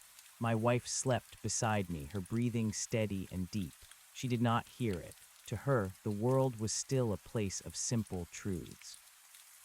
But to me, the house had become a resonant chamber for the mountain's voice. The entity was not outside. It was not waiting in the woods. It was inhabiting the space I had built for myself. It was using the noise of my life as a disguise. I understood then that the surveyor from the photograph had not been absorbed because he was quiet. He had been absorbed because he tried to map the unmappable. He had tried to bring the logic of lines and measurements to a place that existed outside of human geometry. I had done the same thing. I had tried to map my recovery. I had tried to build a life based on the negation of my experience. I had treated my survival as a series of steps, a straight line leading away from the dark. But the mountains do not move in straight lines. They move in circles. They move in the slow, crushing weight of glaciers and the sudden, violent shift of tectonic plates. I went to the kitchen and took the knife from the drawer. Not the one I had used years ago, but a new one, sharp and bright. I walked out to the porch and looked at the ravens. There were hundreds of them now, a solid wall of black feathers against the starlight. I did not feel fear. I felt a profound sense of exhaustion. I was tired of running. I was tired of building walls that the wind could blow through. I called out into the darkness. I did not use a name, for the entity had none. I simply spoke to the silence. I told it that I was ready to finish the conversation. The ravens took flight all at once. The sound of their wings was like a sudden storm, a rushing of air that drowned out the whistling. They circled the house 3 times, their bodies blotting out the stars, and then they vanished into the west. The silence that followed was absolute. It was the silence of the high peaks, the silence of the lake before the first ripple. I stood on the porch and waited. I expected the faceless figure to step out from the wheat. I expected the cold hand on my shoulder, but nothing happened. The world remained still. The next morning, the stones were gone. The road was smooth and dusty, as if nothing had ever disturbed the soil. The water from the tap tasted of iron and lime again. The ravens did not return, but the change in me was permanent. I realized that the entity had not been trying to take me back to the mountains. It had been trying to show me that there is no such thing as an ordinary life. every step we take is on the surface of a deep and ancient mystery. The wheat fields were just as haunted as the forests. The plains were just as hungry as the peaks. The only difference was the way the light hit the ground. I went back to work at the grain elevator, but I no longer leaned against the metal siding for relief. I listened to the machinery and heard the same hum I had heard in the circle of stones. I looked at Silas and saw not just a farmer, but a man who had spent 70 years dancing on the edge of the void. We were all surveyors, trying to draw our little maps on the face of an infinite wilderness. I stopped trying to hide my shadow. I let it stretch out behind me, long and dark, a part of the landscape. I began to tell my wife the truth, not all at once, but in small pieces. I told her about the lake and the way the light filtered through the trees. I told her about the man in the journal and the weight of the 3 stones. She listened with a quiet intensity, her hand resting on mine. She did not think I was mad. She lived in a world where the wind could rip a roof off a barn in seconds, and where the frost could kill a season's hope in a single night. She understood that the land had a will of its own. By sharing the story, I was no longer the sole keeper of the secret. The burden was distributed. The line was no longer straight. It was beginning to weave into the lives of others. But as I spoke, I noticed something in her eyes, a flicker of something I had seen in the mirror at the cabin, a spark of curiosity that bordered on hunger. She started asking questions about the geography of the Cascades. She wanted to know the names of the ridges and the depth of the basins. She started looking toward the west with a longing that frightened me. I realized that by telling the story, I was not just freeing myself, I was planting a seed. The mountain was using me to reach out to someone new. The conversation was continuing, and I was the one providing the words.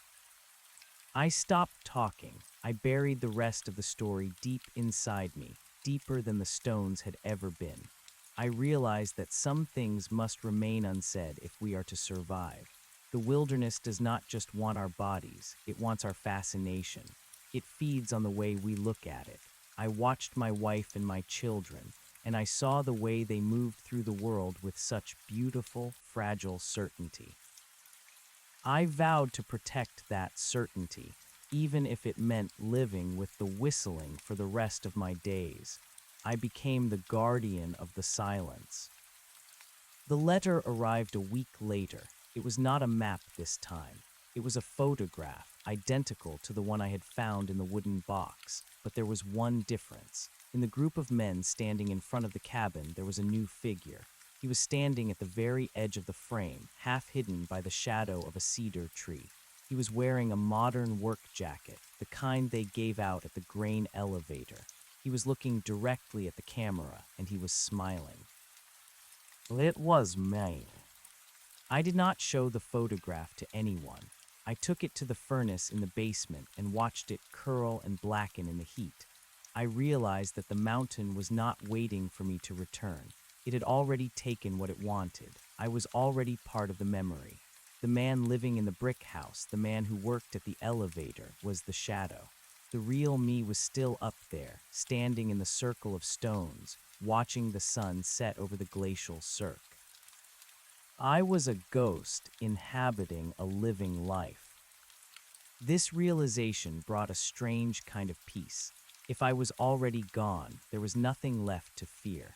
I could enjoy the warmth of my wife's hand and the laughter of my children without the constant dread of the future. I was a story that had already been told. I lived the rest of my years with a quiet grace, moving through the world like a man who knows the ending of the book. I watched the wheat grow and the ravens fly, and I understood that it was all part of the same grand, indifferent design. When the end finally came, I was not afraid. I lay in my bed, the room filled with the soft light of the plains. I could hear the wind in the crops, a sound like a distant sea, but beneath that sound I heard something else. It was a whistle, clear and high, coming from the foot of the bed. I looked up and saw the faceless figure. It was not a monster. It was a reflection. It was the part of me that had never left the ridge. It reached out a hand and I took it. I felt the cold, the damp earth, and the scent of pine. I felt the weight of the transit on my shoulder and the sting of the mountain air. I was no longer a man of the plains. I was a surveyor again, ready to map the darkness. I stepped out of the room and into the trees, and the straight line finally became a circle. The transition from the world of the living to the world of the mountain did not feel like a death. It felt like a homecoming. When I took the hand of the faceless figure, the walls of the bedroom in the brick house dissolved like smoke in a stiff breeze. The smell of lavender and old paper was replaced by the sharp, acidic scent of crushed needles and the ancient, frozen breath of the glacier. I was standing on the edge of the ridge again. The sun was forever stuck in that moment of indigo twilight where the shadows have more substance than the trees. I looked down at my hands. They were no longer the weathered hands of a man who worked at the grain elevator. They were the hands of the surveyor, steady and pale, holding the brass instruments of a trade that seeks to define the infinite. I realized that the life I had lived for 30 years in the valley was the dream, and this was the waking. The wife I had loved and the children I had raised were beautiful echoes, but they belonged to the soil of the plains. I belonged to the stone. The figure beside me did not speak, yet I understood its purpose. It was the witness. It was the one who watched the mountains move when no human eye was present. It began to walk toward the hidden lake, and I followed. Every step I took felt lighter than the last. The gravity of the earth was different here. It did not pull at the bones, it pulled at the soul. We moved through the thickets of cedar where the branches did not scratch my skin, but seemed to part as if they were made of mist. As we descended toward the water, I saw others. They were not ghosts in the way the stories described them. They were figures carved out of the landscape itself. I saw a man sitting on a fallen log, his body blending into the bark until only the shape of his shoulders gave him away. He was holding a compass that glowed with a soft, internal light. He did not look up as I passed. He was too busy recording the shifting of the stars. Further down, near the edge of the scree slope, a woman stood perfectly still. Her hair was the color of winter grass, and her eyes were the deep, stagnant green of the lake. She was listening to the heartbeat of the mountain, her feet rooted deep into the permafrost. These were the ones who had been claimed before me. They were the map makers who had lost their way and found a different kind of direction. The whistling began again, but it was no longer a haunting sound. It was a symphony. It came from the hollows of the rocks and the gaps between the peaks. It was the music of the geometry that holds the world together. I understood now that the mountain was not a place of malice. It was a place of absolute indifference. It did not want to hurt the men who came into its heart. It simply wanted to use them to perceive itself. A mountain cannot know its own height or the depth of its shadows without a mind to measure them. We were the sensors. We were the eyes and ears of the stone. By bringing our human consciousness into the wilderness, we gave the wilderness a way to exist in time. We reached the shore of the lake. The water was a perfect mirror, reflecting a sky that was crowded with more stars than I had ever seen from the porch of my house. There were constellations here that did not exist in the books. They were patterns of light that traced the history of the earth before the first blade of grass had even dreamed of growing. The faceless figure pointed toward the center of the lake. There, rising out of the black water, was a small island of white marble that I had not seen during my first visit. On the island stood the wooden box I had left in the circle of stones. It was open. I waded into the water. It was not cold. It felt like stepping into a memory. As I walked, the ripples I created did not move outward. They moved inward, toward my body, as if the lake were absorbing the very fact of my motion. I reached the island and looked into the box. The 3 stones were there, glowing with a faint, pulse-like rhythm. Beside them lay the photograph, but it was no longer a piece of paper. It was a window. I looked through it and saw the grain elevator in the valley. I saw Silas standing by the scales, looking toward the west with a puzzled expression on his face. I saw my wife sitting in the kitchen, staring at an empty chair. She looked sad, but she also looked relieved. She knew that the part of me she had loved was finally at rest, and the part of me she feared had returned to the place where fear was born. I reached down and picked up the photograph. As soon as my fingers touched it, the image changed. I saw the future of the town. I saw the wheat fields turning to dust as the climate shifted. I saw the brick house falling into ruin, its walls reclaimed by the weeds and the wind. I saw the names of my children being forgotten by the generations that followed. It did not hurt to see these things. In the scale of the mountain, a human life is a flicker of light between 2 long nights. The permanence I had sought in the valley was an illusion. The only thing that lasted was the silence and the stone. The faceless figure stepped onto the marble island beside me. It reached out and touched the 3 stones in the box. One by one, they turned into birds. They were not ravens, but small white swifts that smelled of ozone. They took flight, circling the island 3 times before spiraling upward toward the peak of the mountain. They were the 3 parts of my burden. The first was the guilt of the survivor. The second was the fear of the unknown. The third was the desire to be remembered. As they vanished into the clouds, I felt a profound emptiness. It was not the emptiness of loss, but the emptiness of a vessel that has finally been cleaned. I am the surveyor of the circle now. I do not carry a transit or a chain. I carry the awareness of the gaps between things. I spend my days, if days can be said to exist here, walking the perimeter of the high ridges. I watch the way the light hits the snow and the way the shadows stretch across the valleys. I record the growth of the lichen and the slow, grinding movement of the rocks. I am part of the conversation that the earth tells itself. Sometimes I look toward the east. I can see the lights of the towns flickering like a bed of dying coals on the edge of the world. I remember the taste of the bread and the sound of the school teacher laughing, but those memories are like the stories I read in books when I was a child. They are beautiful, but they are not real. The real world is the one where the wind whistles through the bone flute. The real world is the one where the straight line is revealed to be a lie.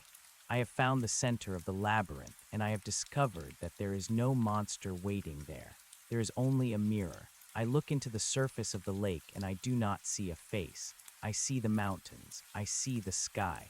I see the endless, unfolding truth of the wilderness. I am no longer the man who lived to tell the tale. I am the tale itself, and the tale has no end, for the mountain is still growing, and the silence is still singing, and the dark and the light are still dancing on the edge of the same high ridge. I wait for the next traveler.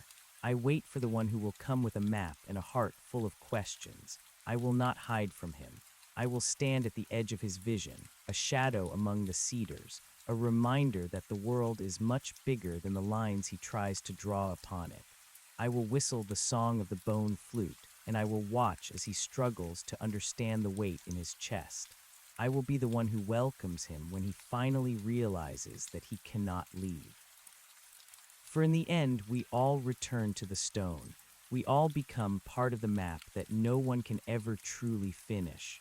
The wilderness is out there, and now, so am I forever. The circle is complete. The claim is settled. I am home. The permanence of the mountain was not a static thing. It was a slow and grinding vibration that resonated through the marrow of my new existence. I stood upon the crest of the ridge and watched the seasons flicker across the valley floor like the shadows of passing clouds. Down there in the world of men, the time was measured by the ticking of clocks and the harvesting of crops, but up here the time was measured by the erosion of granite and the advancement of ice. I found that I did not miss the warmth of the wood stove or the smell of coffee in the morning. Those were comforts of the flesh, and my flesh had become something more akin to the moss and the shale. I was a witness to the secret processes of the earth.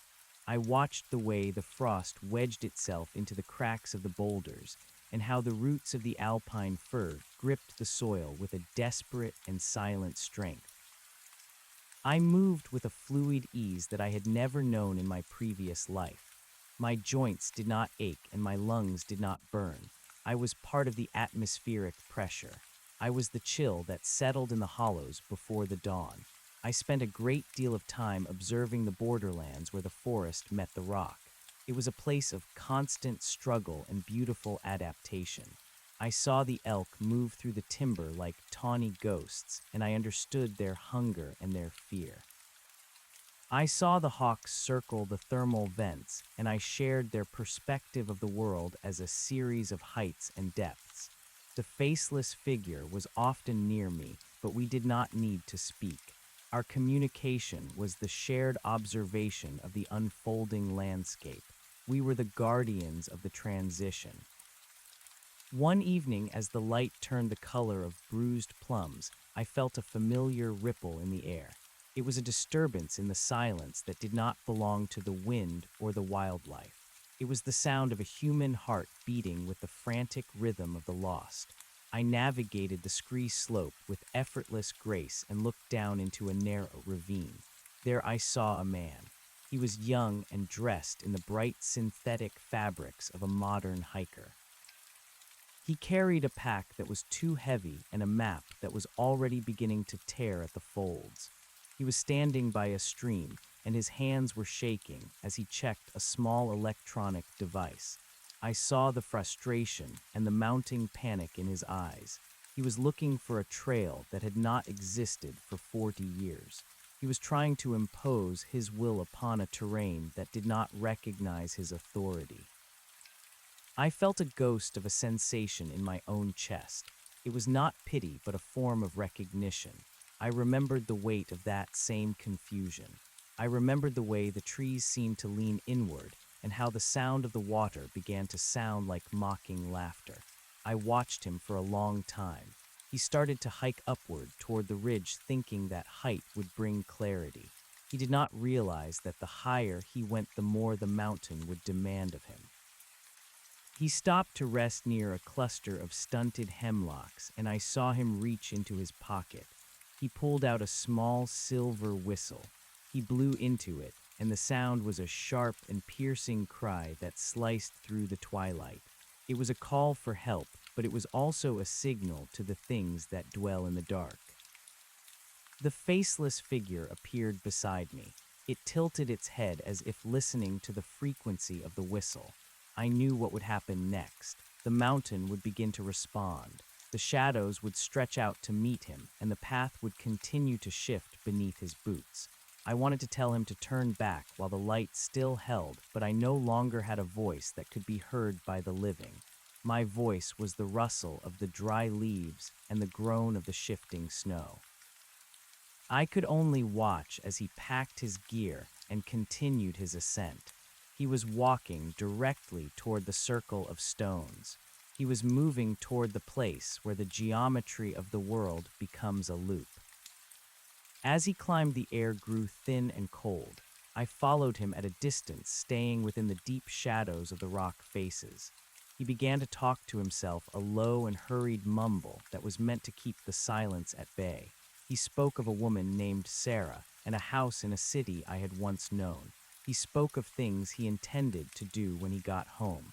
He was building a wall of words against the vastness of the peaks, but the mountain is a patient listener. It absorbs the words and turns them into echoes.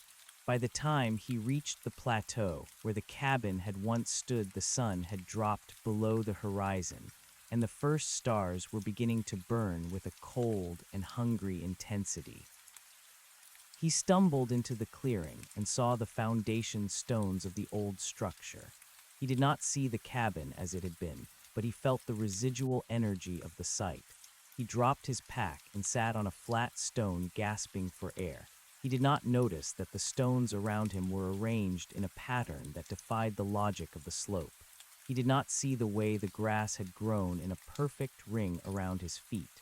He reached for his water bottle, but his fingers were numb. He looked up at the peaks, and I saw the moment when the realization finally hit him. He was not just lost in space, but he was lost in something much deeper. He was at the center of the mystery, and the map in his hand was useless.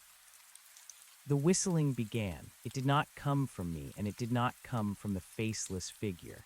It came from the earth itself. It was a low and resonant hum that seemed to vibrate through the very soles of his feet. He stood up and turned in a circle, his eyes wide with a primal terror. He blew his silver whistle again and again, but the sound was swallowed by the mountain. He started to run. He ran toward the west, thinking he could find the descent, but the mountain simply folded the distance. Every step he took brought him back to the same cluster of hemlocks. Every direction led to the center of the ring. He was a trapped bird fluttering against the glass of the atmosphere. I stepped out from behind a cedar tree. I did not mean to frighten him, but I wanted him to see me. I wanted him to understand that he was not alone in his transition. He stopped running and stared at me. To him, I must have looked like a tall and jagged shadow, a column of smoke and stone that had taken the shape of a man. He tried to speak, but his throat was too dry. He reached out a hand as if to touch the fabric of my jacket, but his fingers passed through the mist of my sleeve. He fell to his knees, and I saw the light in his eyes begin to change. The hunger was there now, the same spark I had seen in the mirror and in the eyes of my wife. He was beginning to look at the landscape not as a challenge to be conquered, but as a truth to be absorbed. The faceless figure moved closer to him. It placed a cold and translucent hand on the young man's shoulder. The hiker did not flinch. A strange calm washed over his features. The panic receded and was replaced by a profound and heavy exhaustion. He looked at the faceless figure, and then he looked at me. He saw the brass transit that I now carried, and he saw the way the stars reflected in the depths of my eyes. He understood that the search was over. He understood that the mountain had accepted his presence. He lay down on the cold earth and closed his eyes. He was not dying, but he was beginning the process of becoming a part of the memory. I stood over him and watched as the first layer of frost began to coat his jacket. I felt a sense of duty.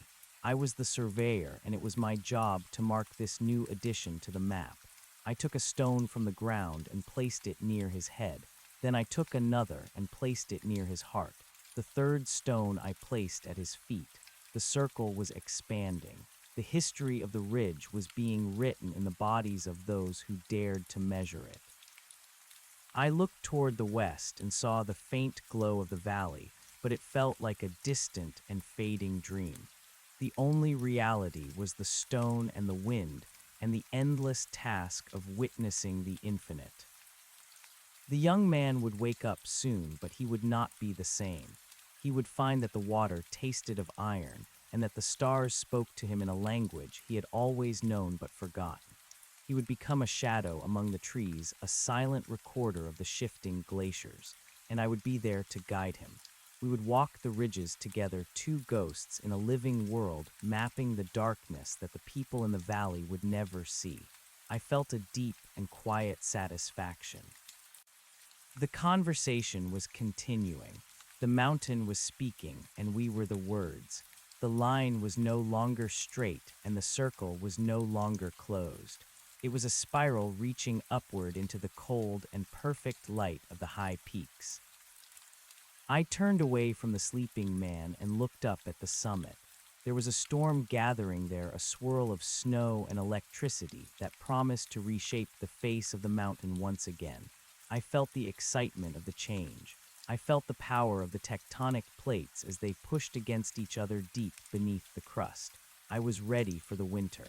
I was ready for the long silence. I walked toward the peak, my footsteps leaving no trace on the frozen ground. I was the guardian of the mystery, and I had finally found my place in the design. The world of men was a small and flickering candle, but the world of the mountain was an eternal flame. I stepped into the heart of the storm, and for the first time in 1,000 years, I felt completely and utterly alive. The storm did not come with a sudden crash, but with a gradual thickening of the air that made the very atmosphere feel like liquid lead. I climbed higher toward the jagged crown of the peak, where the wind lived in a state of perpetual fury. Each step I took was a negotiation with the elements. I was no longer a creature of bone and blood who had to worry about the bite of the frostbite or the failure of the heart. I was a part of the pressure system itself. The snow did not feel cold against my skin. It felt like the touch of 1,000 small and frantic fingers trying to tell me a secret.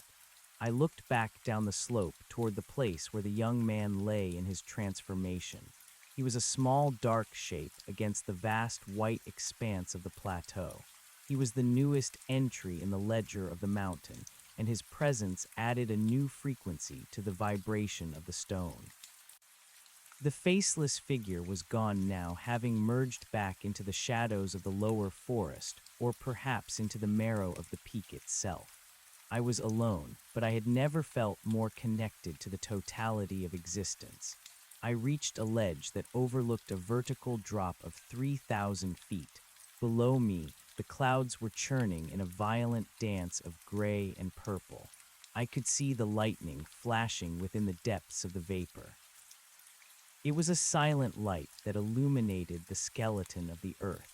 I saw the veins of silver and gold that ran through the deep rock, and I saw the subterranean rivers that carved out cathedrals of ice far beneath the surface. I understood then that the mountain was not just a pile of rock. It was a living machine of immense complexity, and I was its newest gear. I reached into the pocket of my coat and found the brass transit that had once been the tool of my trade. It felt heavy and substantial. I set it upon a flat rock and looked through the lens. I did not see the world of lines and degrees. I saw the world of energy and intent. I saw the way the gravity of the peak pulled at the light of the stars. I saw the way the intentions of the people in the valley were like thin threads of smoke that dissipated long before they reached the timberline. I began to turn the dials. I was not measuring the distance between 2 points on a map.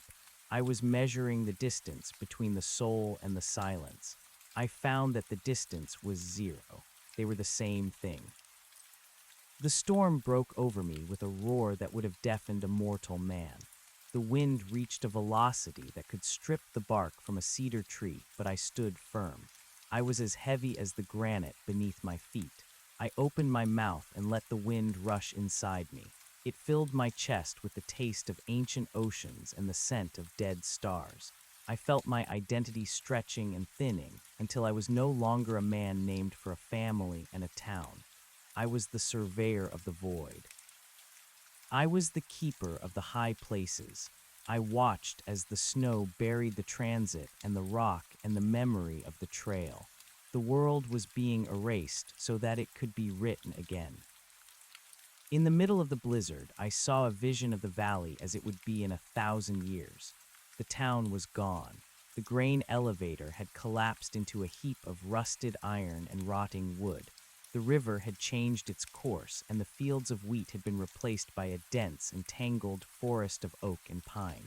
There was no sign that humans had ever walked there. There were no fences and no roads. There were only the tracks of the wolves and the steady growth of the moss. I felt a sense of peace at this sight. It was not a vision of destruction, but a vision of return. The earth was reclaiming its own, and the mountain was the witness to that reclamation. I began to descend the other side of the peak, toward a valley that I had never explored during my life as a man. This was the dark side of the mountain, where the sun never reached the bottom of the canyons. The air here was thick with the smell of damp earth and old growth. The trees were massive, their trunks wider than the houses in the village. Their branches were draped in long curtains of pale green lichen that swayed in the wind like the hair of a drowned giant. I walked through this forest for what felt like centuries. I saw animals that had no names in the books of the naturalists. I saw great white stags with antlers that looked like frozen lightning and small feathered serpents that lived in the hollows of the roots.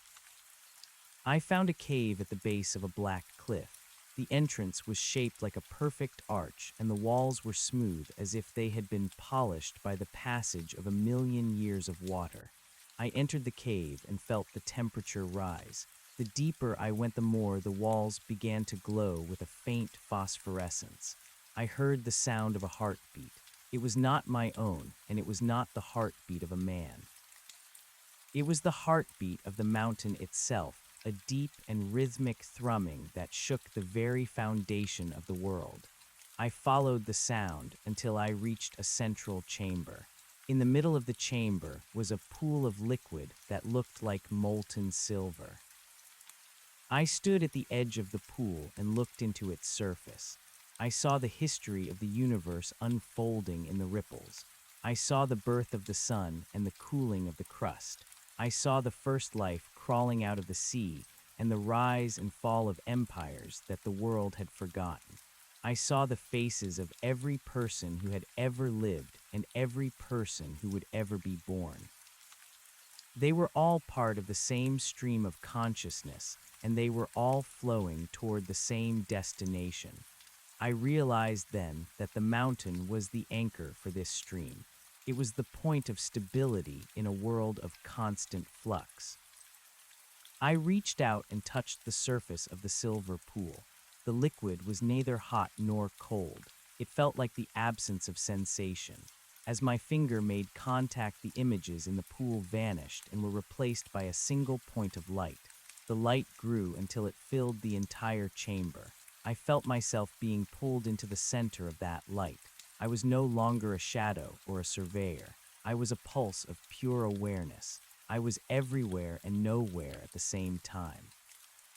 I was the wind on the ridge and the water in the stream and the fire in the core of the earth. I was the silence that existed before the first word was spoken. When the light faded, I found myself back on the ledge near the summit. The storm had passed and the sky was a deep and velvet blue. The stars were so bright that they cast shadows on the snow. I looked down at my hands. They were no longer made of mist and smoke. They were made of a substance that looked like polished obsidian. I was solid and permanent. I had been forged in the heart of the mountain, and I was now a part of its eternal structure. I looked toward the east, where the sun was beginning to touch the horizon.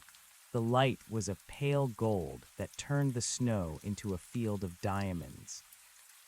I saw the young man from the night before. He was standing on the plateau, his head tilted back as he looked at the sky. He looked different. His synthetic clothes were gone, replaced by a simple tunic of woven grass and hide. His eyes were the color of the mountain stream. He saw me standing on the ledge, and he raised a hand in greeting. He did not look afraid. He looked like he had finally come home. I nodded to him, and then I turned and began to walk along the ridge. My work was not finished. There were still gaps to be measured and silences to be recorded. There were still travelers who would come with their maps and their questions, and I would be there to meet them. The cycle was continuing, and I was the motion within the cycle. I felt the weight of the mountain behind me and the vastness of the sky above me. I was the surveyor of the infinite and the guardian of the stone. I walked into the light of the new day knowing that I would never again feel the sting of loneliness or the bite of fear. I was the mountain, and the mountain was me. We were the tale that had no end, and we were the song that would never fall silent. The world below would continue to spin, and the people would continue to build their fragile houses and dream their short dreams, but up here the truth would remain.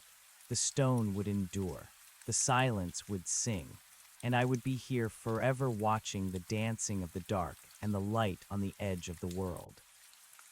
I followed the narrow spine of the ridge until I reached the highest point where the air was so thin it felt like breathing crystal. From this vantage, I could see the curvature of the earth. I could see the way the mountains formed a great spine across the continent, a barrier that held back the chaos of the sea. I saw the way the shadows of the peaks moved across the land like the hands of a giant clock. I sat on the summit and closed my eyes. I could hear the music of the spheres, the low and resonant hum of the planets as they moved through their orbits. It was a harmony that was too deep for the human ear to perceive, but I could feel it in the marrow of my obsidian bones. I stayed on the summit for a time that could not be measured by minutes or hours. I watched as empires rose and fell in the distance. I watched as the forests retreated and advanced. I saw the coming of the great ice and the return of the sun. I was a witness to the slow and deliberate pulse of the planet. I felt no sorrow for the things that passed away, for I knew that they were simply changing form. Nothing was ever truly lost in the economy of the mountain. It was all stored in the memory of the stone. Every tear that had been shed and every laugh that had been shared was etched into the grain of the granite. Eventually, I felt a pull from the lower slopes. It was a call that was familiar and urgent. I stood up and began the descent. I moved with the speed of a falling star, crossing the miles of rock and ice in a matter of moments. I reached the forest where the ancient trees stood in their silent vigil. I walked through the shadows until I came to a small clearing that I had not seen before. In the center of the clearing was a circle of white stones, and inside the circle was a wooden box. It was the same box I had left on the island, but it was closed now. I knelt beside the box and placed my hand on the lid. The wood was warm and it vibrated with a soft hum. I opened the box and saw that the 3 stones had returned. They were no longer birds, but solid pieces of the mountain. Beside them lay the photograph of my wife and children. I looked at their faces and I felt a flicker of the old emotion, but it was like looking at a dream from a previous life. They were beautiful and they were real in their own time, but their time was not my time. I picked up the photograph and held it to my chest. I felt the love that had once defined my existence, and I let it flow into the stone beneath me. I was giving the mountain the gift of human warmth. I placed the photograph back in the box and closed the lid. I stood up and looked around the clearing. The trees seemed to lean in toward me, and the wind whispered a name that I had almost forgot.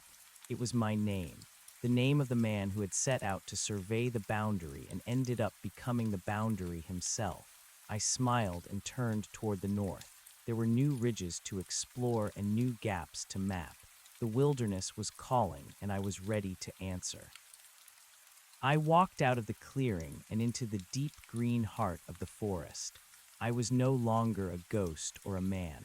I was a living part of the landscape, a permanent fixture in the ever-changing world. I was the surveyor of the circle, and the circle was finally complete. The forest did not end where the map said it should. It deepened into a cathedral of shadows where the air tasted of ancient resin and the breath of things that had never known the warmth of a hearth. I moved through the undergrowth with a fluid grace that was born of the mountain itself. My feet did not crush the ferns, and my passage did not disturb the resting birds. I was a part of the silence, and the silence was my home. I reached the edge of a deep ravine where a river of turquoise water tumbled over boulders the size of houses.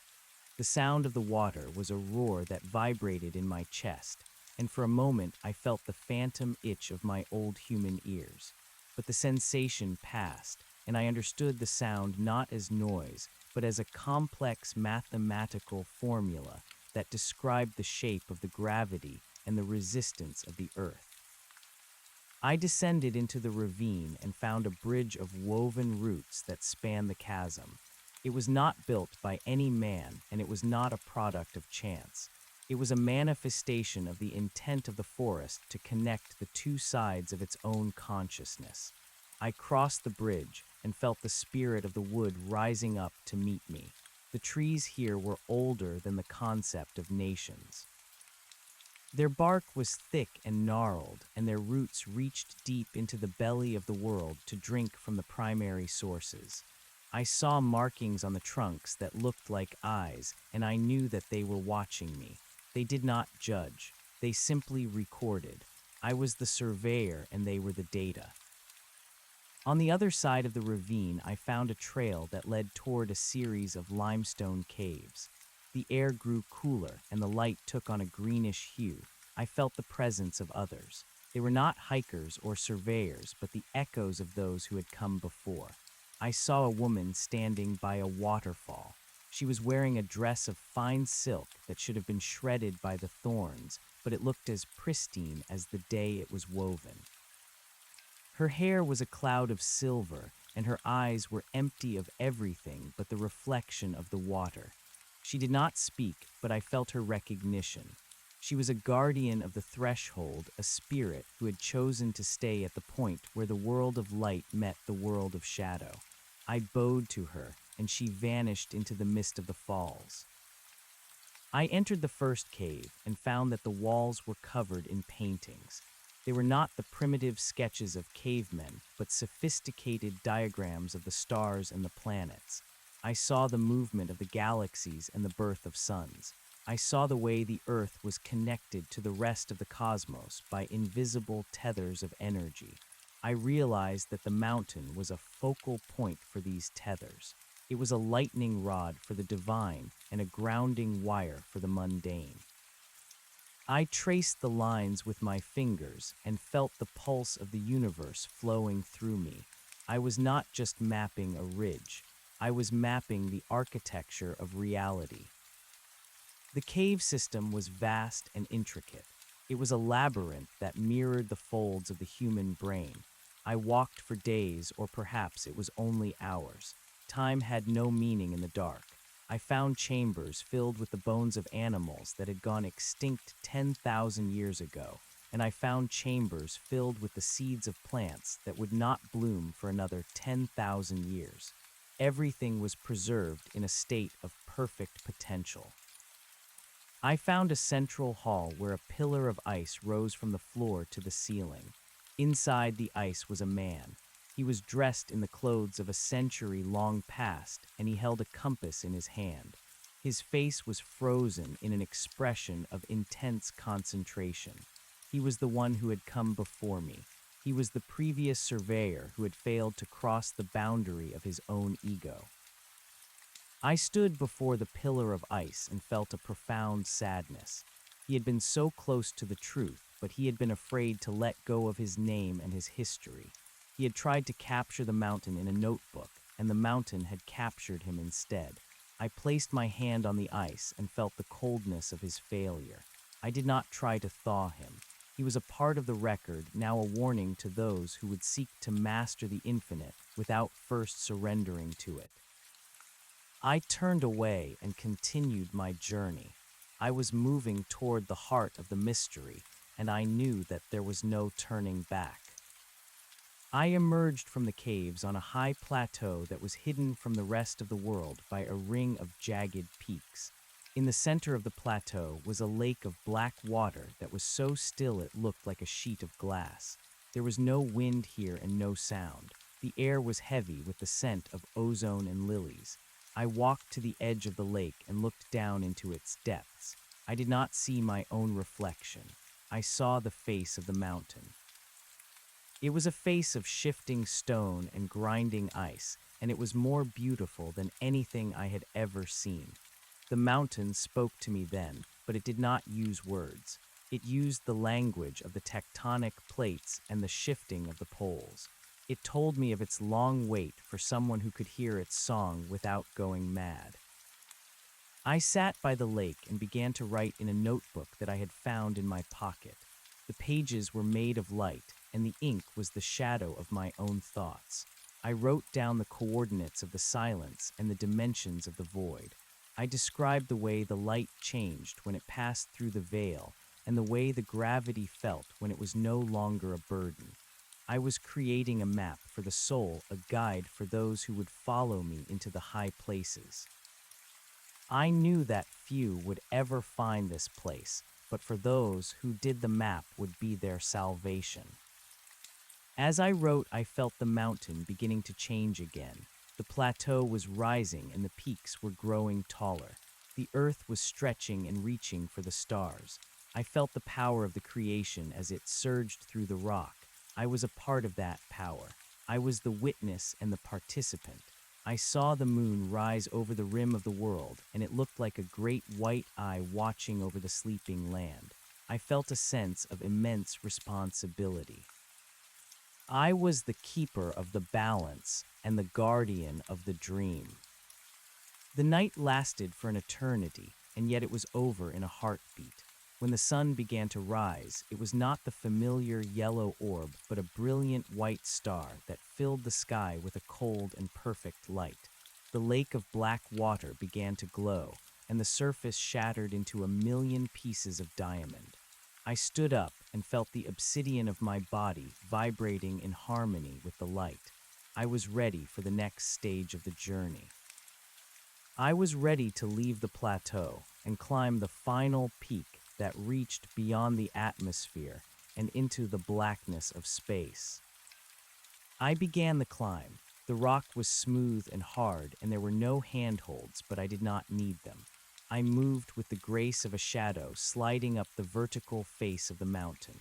The air grew thinner and thinner until it was gone entirely, but I did not need to breathe. I was a creature of the vacuum and the light. I reached the summit and stood on the very top of the world. I looked down and saw the earth as a small and fragile blue marble floating in the vastness of the dark. I saw the thin skin of the atmosphere and the swirling patterns of the clouds. I saw the lights of the cities like tiny sparks of fire in the night. I felt a sudden rush of love for that small and beautiful world. I remembered the taste of the bread and the sound of the rain on the roof. I remembered the touch of my wife's hand and the laughter of my children. I realized that the mountain was not a place of escape, but a place of perspective.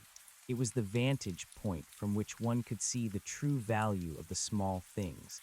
I took the photograph from my pocket and held it up to the stars. The light of 1,000 suns shone through the paper, and for a moment the faces of my family were more real than the stone beneath my feet. I stayed on the summit for a long time watching the world turn. I saw the seasons come and go, and I saw the continents shift. I saw the rise of new civilizations and the fall of old ones. I was the surveyor of the ages and the keeper of the memory. I knew that one day the mountain would crumble and the earth would be swallowed by the sun, but that did not matter. The truth of the mountain was eternal and the silence was absolute. I was a part of that truth, and I was a part of that silence. Eventually, I felt the call of the valley again. It was time to return to the world of men, but I would not go as a ghost or a shadow. I would go as a messenger. I would carry the secret of the mountain in my heart, and I would share it with those who were ready to hear. I began the descent, moving down the slopes with the speed of a thought. I passed through the plateau and the caves and the forest. I crossed the bridge of roots and the ravine of turquoise water. I moved toward the place where the young man was waiting. He was still there, standing on the ridge where I had left him. He looked older now, and his eyes were full of the wisdom of the stone. He saw me coming, and he smiled. He knew that the conversation was not over. He knew that we were the words and the mountain was the voice. I reached him, and we stood together on the edge of the world. The sun was setting, and the sky was a riot of orange and purple. We looked down at the valley, and we saw the lights of the town beginning to flicker. "We will go down now," I said, but I did not speak with my mouth. I spoke with the vibration of the rock. We will walk among them, and we will tell them of the high places. We will tell them that the world is larger than they think, and that the silence is more beautiful than the noise. We will be the surveyors of the spirit and the guardians of the mystery. The young man nodded, and we began the walk down the trail. Our footsteps left no trace on the ground, and our shadows were as long as the memory of the earth. We were the ghosts of the mountain, and we were the life of the world. The circle was open, and the spiral was continuing, and we were the motion that made it all possible. As we reached the timberline, the air began to warm, and the scent of the pine needles filled our senses. The world of men was waiting with its questions and its maps, but we were ready. We carried the weight of the mountain and the light of the stars. We were the bridge between the finite and the infinite, and we would never be alone again. The mountain was behind us, a dark and jagged shadow against the stars, and it was within us a solid and eternal truth. We walked into the valley, and the darkness was not a void but a promise. The story was not ending. It was only beginning to find its rhythm. We were the witnesses to the unfolding of the design, and we were the architects of the new map. The world was being rewritten, and we were the ink. We moved forward into the night, our hearts beating in time with the pulse of the planet, and the silence sang us home. The transition from the peak to the lowlands was a slow immersion into the density of the living. The young man walked beside me, and his presence was no longer a weight or a curiosity, but a shared frequency. We moved through the thickening air, where the oxygen felt heavy and humid against the skin that had once been obsidian and was now something far more complex. The town at the base of the mountain range appeared as a cluster of amber jewels scattered across the dark velvet of the valley floor. It looked fragile from this distance, like a collection of shells left behind by a receding tide. I could hear the distant lowing of cattle and the hum of engines, and the sound of a radio playing a song about a love that had been lost in the summer. These sounds were tiny and sharp against the backdrop of the celestial harmony I had just left.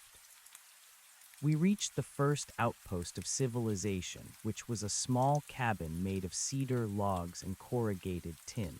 A dog barked from the porch, but the sound lacked conviction. It sensed that we were not ordinary travelers. It smelled the ozone and the ancient ice on our clothes, and it lowered its head in a gesture of recognition. I looked at the young man and saw that he was staring at his own hands. They were no longer the hands of a student or a clerk. They were scarred by the wind and the rock, and they held the stillness of the summit. He looked at me, and I saw the reflection of the entire mountain range in his eyes. He asked me without speaking if we were supposed to tell them everything. I told him that we would tell them only what they were capable of hearing. The truth is a fire that can warm a house or burn it to the ground, and we were the keepers of the flame. We walked onto the paved road, and the sensation of the asphalt was jarring. It was a dead surface that did not breathe or shift. It was a man-made denial of the earth beneath it. I felt a momentary pang of claustrophobia as the trees gave way to fences, and the fences gave way to houses. The houses were filled with people who were sleeping and dreaming of things that did not matter. They were dreaming of money and status and the opinions of their neighbors. They did not know that the stars were watching them, or that the mountain was waiting for them to wake up. I wanted to shout to them, to tell them that the walls of their rooms were an illusion, and that the sky was the only ceiling they should ever acknowledge. But I kept my peace. The time for shouting had not yet come. We entered the center of the town as the first light of dawn began to gray the eastern horizon. A baker was opening his shop, and the scent of fresh bread filled the street. It was a smell that belonged to the world of the living, and it made my heart ache with a sudden and fierce nostalgia. I remembered the kitchen of my old house, and the way the sun used to hit the wooden table in the morning. I remembered the feeling of being a man who had a place and a purpose. I was no longer that man, but I was the memory of him. I was the surveyor who had returned from the edge of the world, and I had a report to file that no one had commissioned. We sat on a bench in the town square near a fountain that featured a statue of a pioneer holding a musket. The pioneer looked sturdy and determined, but his eyes were fixed on a point just above the horizon. He was looking for the same thing I had found, but he had been turned to bronze before he could reach it. The young man sat next to me and pulled a small stone from his pocket. It was a piece of white quartz that he had picked up near the summit. He turned it over in his hand, and the light of the rising sun caught the facets of the crystal. He looked like he was holding a piece of the morning itself. A man in a uniform approached us. He was a police officer, and his face was a map of small worries and bureaucratic fatigue. He looked at our tattered clothes and our unshaven faces, and he saw two vagrants who had wandered in from the wilderness. He did not see the mountain in our posture or the galaxies in our eyes. He asked us for our names and our business in the town. I looked at him, and for a moment I considered telling him the truth. I wanted to tell him that I was the guardian of the stone and that I had seen the birth of suns. I wanted to tell him that his uniform was a costume and his authority was a shadow. But instead I gave him the name I had almost forgotten. I gave him the name of the man who had disappeared into the woods 3 decades ago. The officer froze. He pulled a small notebook from his belt and flipped through the pages. He looked at me, and then he looked at the notebook, and then he looked at me again.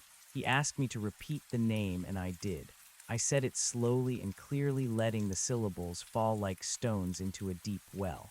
The name felt strange in my mouth, like a garment that had been outgrown but was still familiar. The officer took off his cap and wiped his brow. He told us that there was a plaque in the park dedicated to that name. He told us that the man who bore that name was a hero who had been lost while trying to map the impassable ridges. He said that the town had mourned him for years before eventually moving on. I looked at the park across the square and I saw the plaque. It was a small piece of brass attached to a granite boulder. It was a monument to a ghost. I felt a sense of profound irony. The town had memorialized the man I used to be, while the man I had become was standing right in front of them and they could not see him. I told the officer that we were not heroes. We were just surveyors who had taken a very long time to finish the job. I told him that the map was now complete and that we had come to deliver the findings. He did not understand what I meant, but he could sense the gravity of the statement. He led us to the station house and offered us coffee that tasted of scorched beans and chemical cream. It was the most beautiful thing I had ever tasted. News of our arrival spread through the town like a fire in a dry forest. People gathered outside the station house and peered through the windows. They wanted to see the men who had come back from the dead. They wanted to see if we had changed, and if we had found the gold that the legends said was hidden in the high peaks. They did not understand that the gold was the light and the treasure was the silence. I sat in a small room with a wooden desk and a rotary telephone, and I began to speak. I did not speak to the officer or the mayor or the local reporter. I spoke to the air and the stone and the memory of the mountain. I told them of the boundary that was not a line on a map, but a state of being. I told them of the way the forest speaks in the language of the roots, and the way the river writes its history in the shape of the boulders. I told them of the lady of the waterfall and the man in the ice. I told them that the world was not a collection of objects to be owned, but a series of relationships to be honored.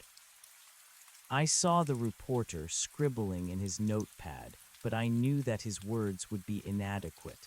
He would write about a miraculous survival and a harrowing journey, but he would miss the point. He would write about the man and forget the mountain. The young man stood by the window and watched the crowd. He was silent and still, and his presence was a rebuke to the frantic energy of the town. He was the living proof that the mountain could not be tamed or categorized. He was the apprentice who had become the master of his own soul. I realized then that my work was not to convince the town of the truth. My work was to plant the seeds of the mystery and let them grow in their own time. I was the surveyor of the circle, and I had returned to the beginning to show that the end was just a new perspective. Later that afternoon, a woman came into the room. She was old and her hair was the color of the winter clouds. She walked with a cane, but her eyes were sharp and clear. She looked at me for a long time, and I saw a flicker of recognition in her face. She was the daughter of the woman I had loved. She was the child who had grown up while I was becoming the stone. She did not cry, and she did not embrace me. She simply sat down in the chair opposite the desk and asked me if it was worth it.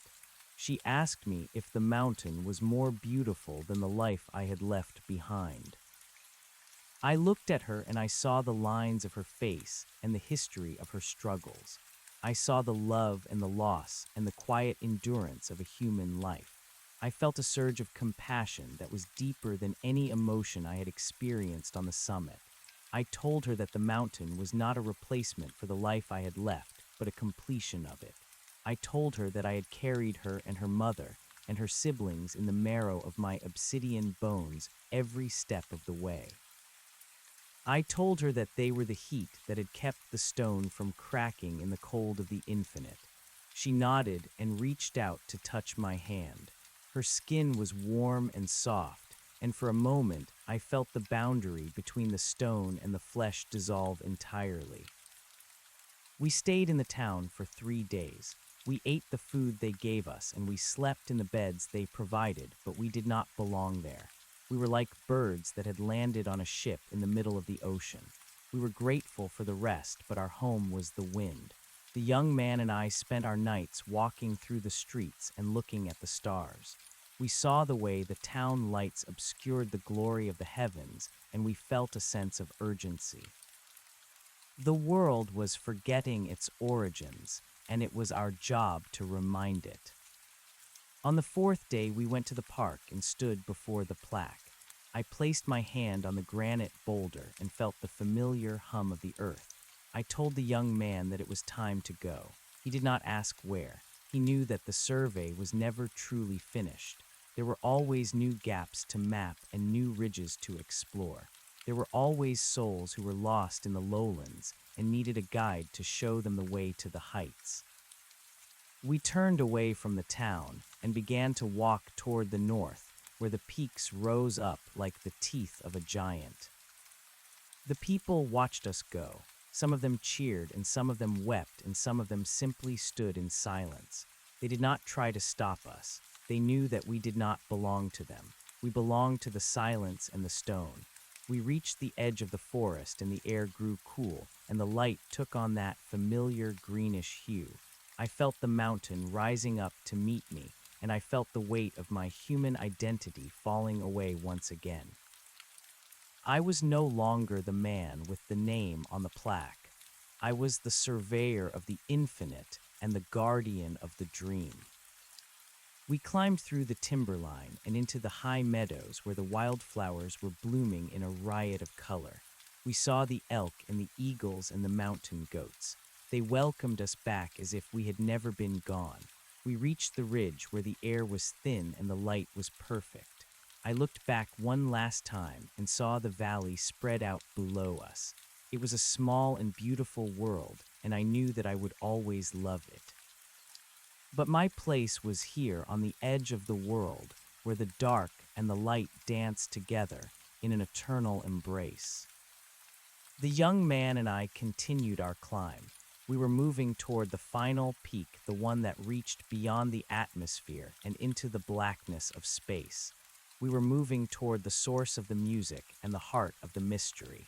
We were the witnesses to the unfolding of the design, and we were the architects of the new map. The world was being rewritten, and we were the ink.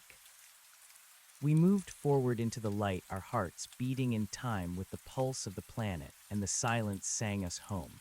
The stone would endure. The silence would sing. and we would be here forever watching the dancing of the dark and the light on the edge of the world. The circle was complete and the spiral was continuing, and we were the motion that made it all possible. We were the tale that had no end, and we were the song that would never fall silent. The survey was finished, and the journey was just beginning. The ascent toward the final peak was a slow and deliberate progression into the absolute. We left the meadows behind and entered the domain of the vertical, where the gravity of the world seemed to lose its grip on our weary limbs. The air became a thin veil of ice, and the sun was a cold eye watching from a charcoal sky. I felt the pulse of the mountain beneath my boots, and it was no longer a vibration of stone, but a heartbeat of the universe itself. The young man followed me with a steady grace. He had shed the last remnants of his fear, and his movements were as fluid as water flowing over granite. We were not climbing a physical mountain any longer. We were ascending the architecture of existence. We reached a narrow ledge that overlooked the entire range. Below us, the clouds were a churning sea of white and gray, and the peaks were like islands in an ocean of vapor. The town was gone and the valleys were gone, and the history of men was a distant memory.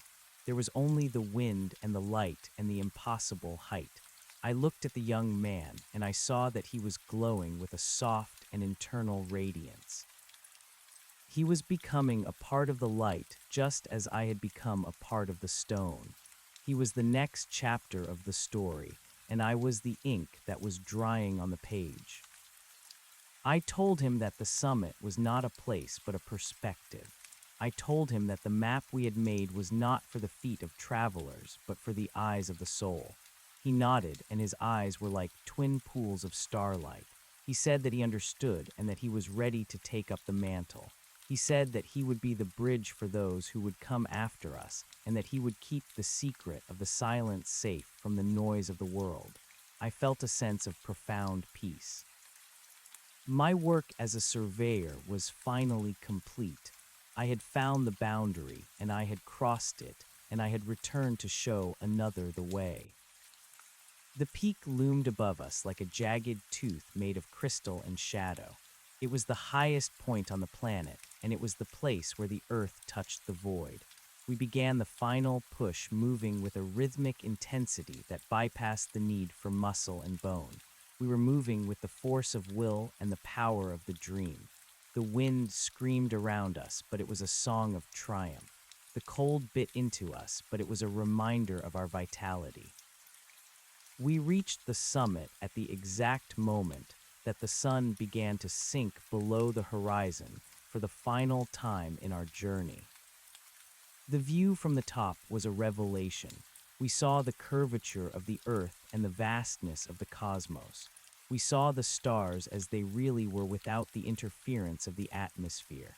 They were not points of light, but burning furnaces of creation and destruction. We saw the patterns of the galaxies and the threads of light that connected every living thing to the heart of the sun. We were standing at the center of the design, and we were the witnesses to the unfolding of the infinite. I felt my physical form begin to dissolve. I was no longer a man, and I was no longer a stone. I was a frequency of light and a vibration of silence. I turned to the young man, and I saw that he was standing firm. He was the new surveyor, and he would remain on the mountain to guide the seekers and the dreamers. He would be the ghost in the machine and the whisper in the wind. I reached out and touched his shoulder, and I felt the heat of his life and the strength of his purpose. I told him that he was the guardian of the mystery, and that the mountain would always be his home. He smiled, and his smile was the sunrise that would follow this final night. I stepped off the edge of the peak and into the void. I did not fall. I expanded. I became the wind that moved through the pines and the water that carved the canyons. I became the silence of the caves and the roar of the waterfalls. I was the mountain, and the mountain was me. I was the map and the territory and the journey and the destination. The circle was not just closed, but it had become a sphere of perfect light. The story was not ending because the story was the essence of the world itself.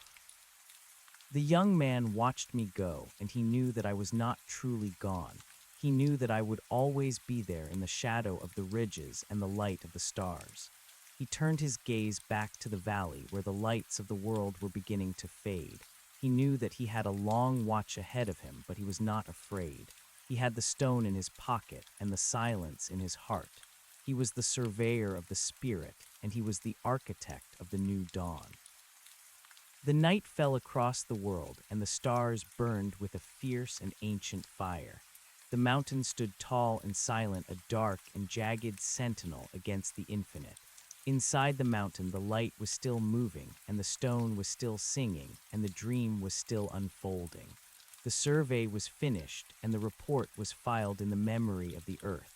There would be no more maps and no more boundaries. There would only be the dance of the dark and the light on the edge of the world. The silence sang me home, and I was the song. I was the echo of the first word and the promise of the last. I was the motion that made the spiral turn and the stillness at the center of the storm. The world was beautiful, and the world was vast, and the world was whole. I closed my eyes, and I was everywhere at once. I was the breath of the planet and the pulse of the stars. I was the truth of the mountain, and the mountain was the truth of me. The journey was over, and the journey was just beginning, and the silence was the only word that needed to be said.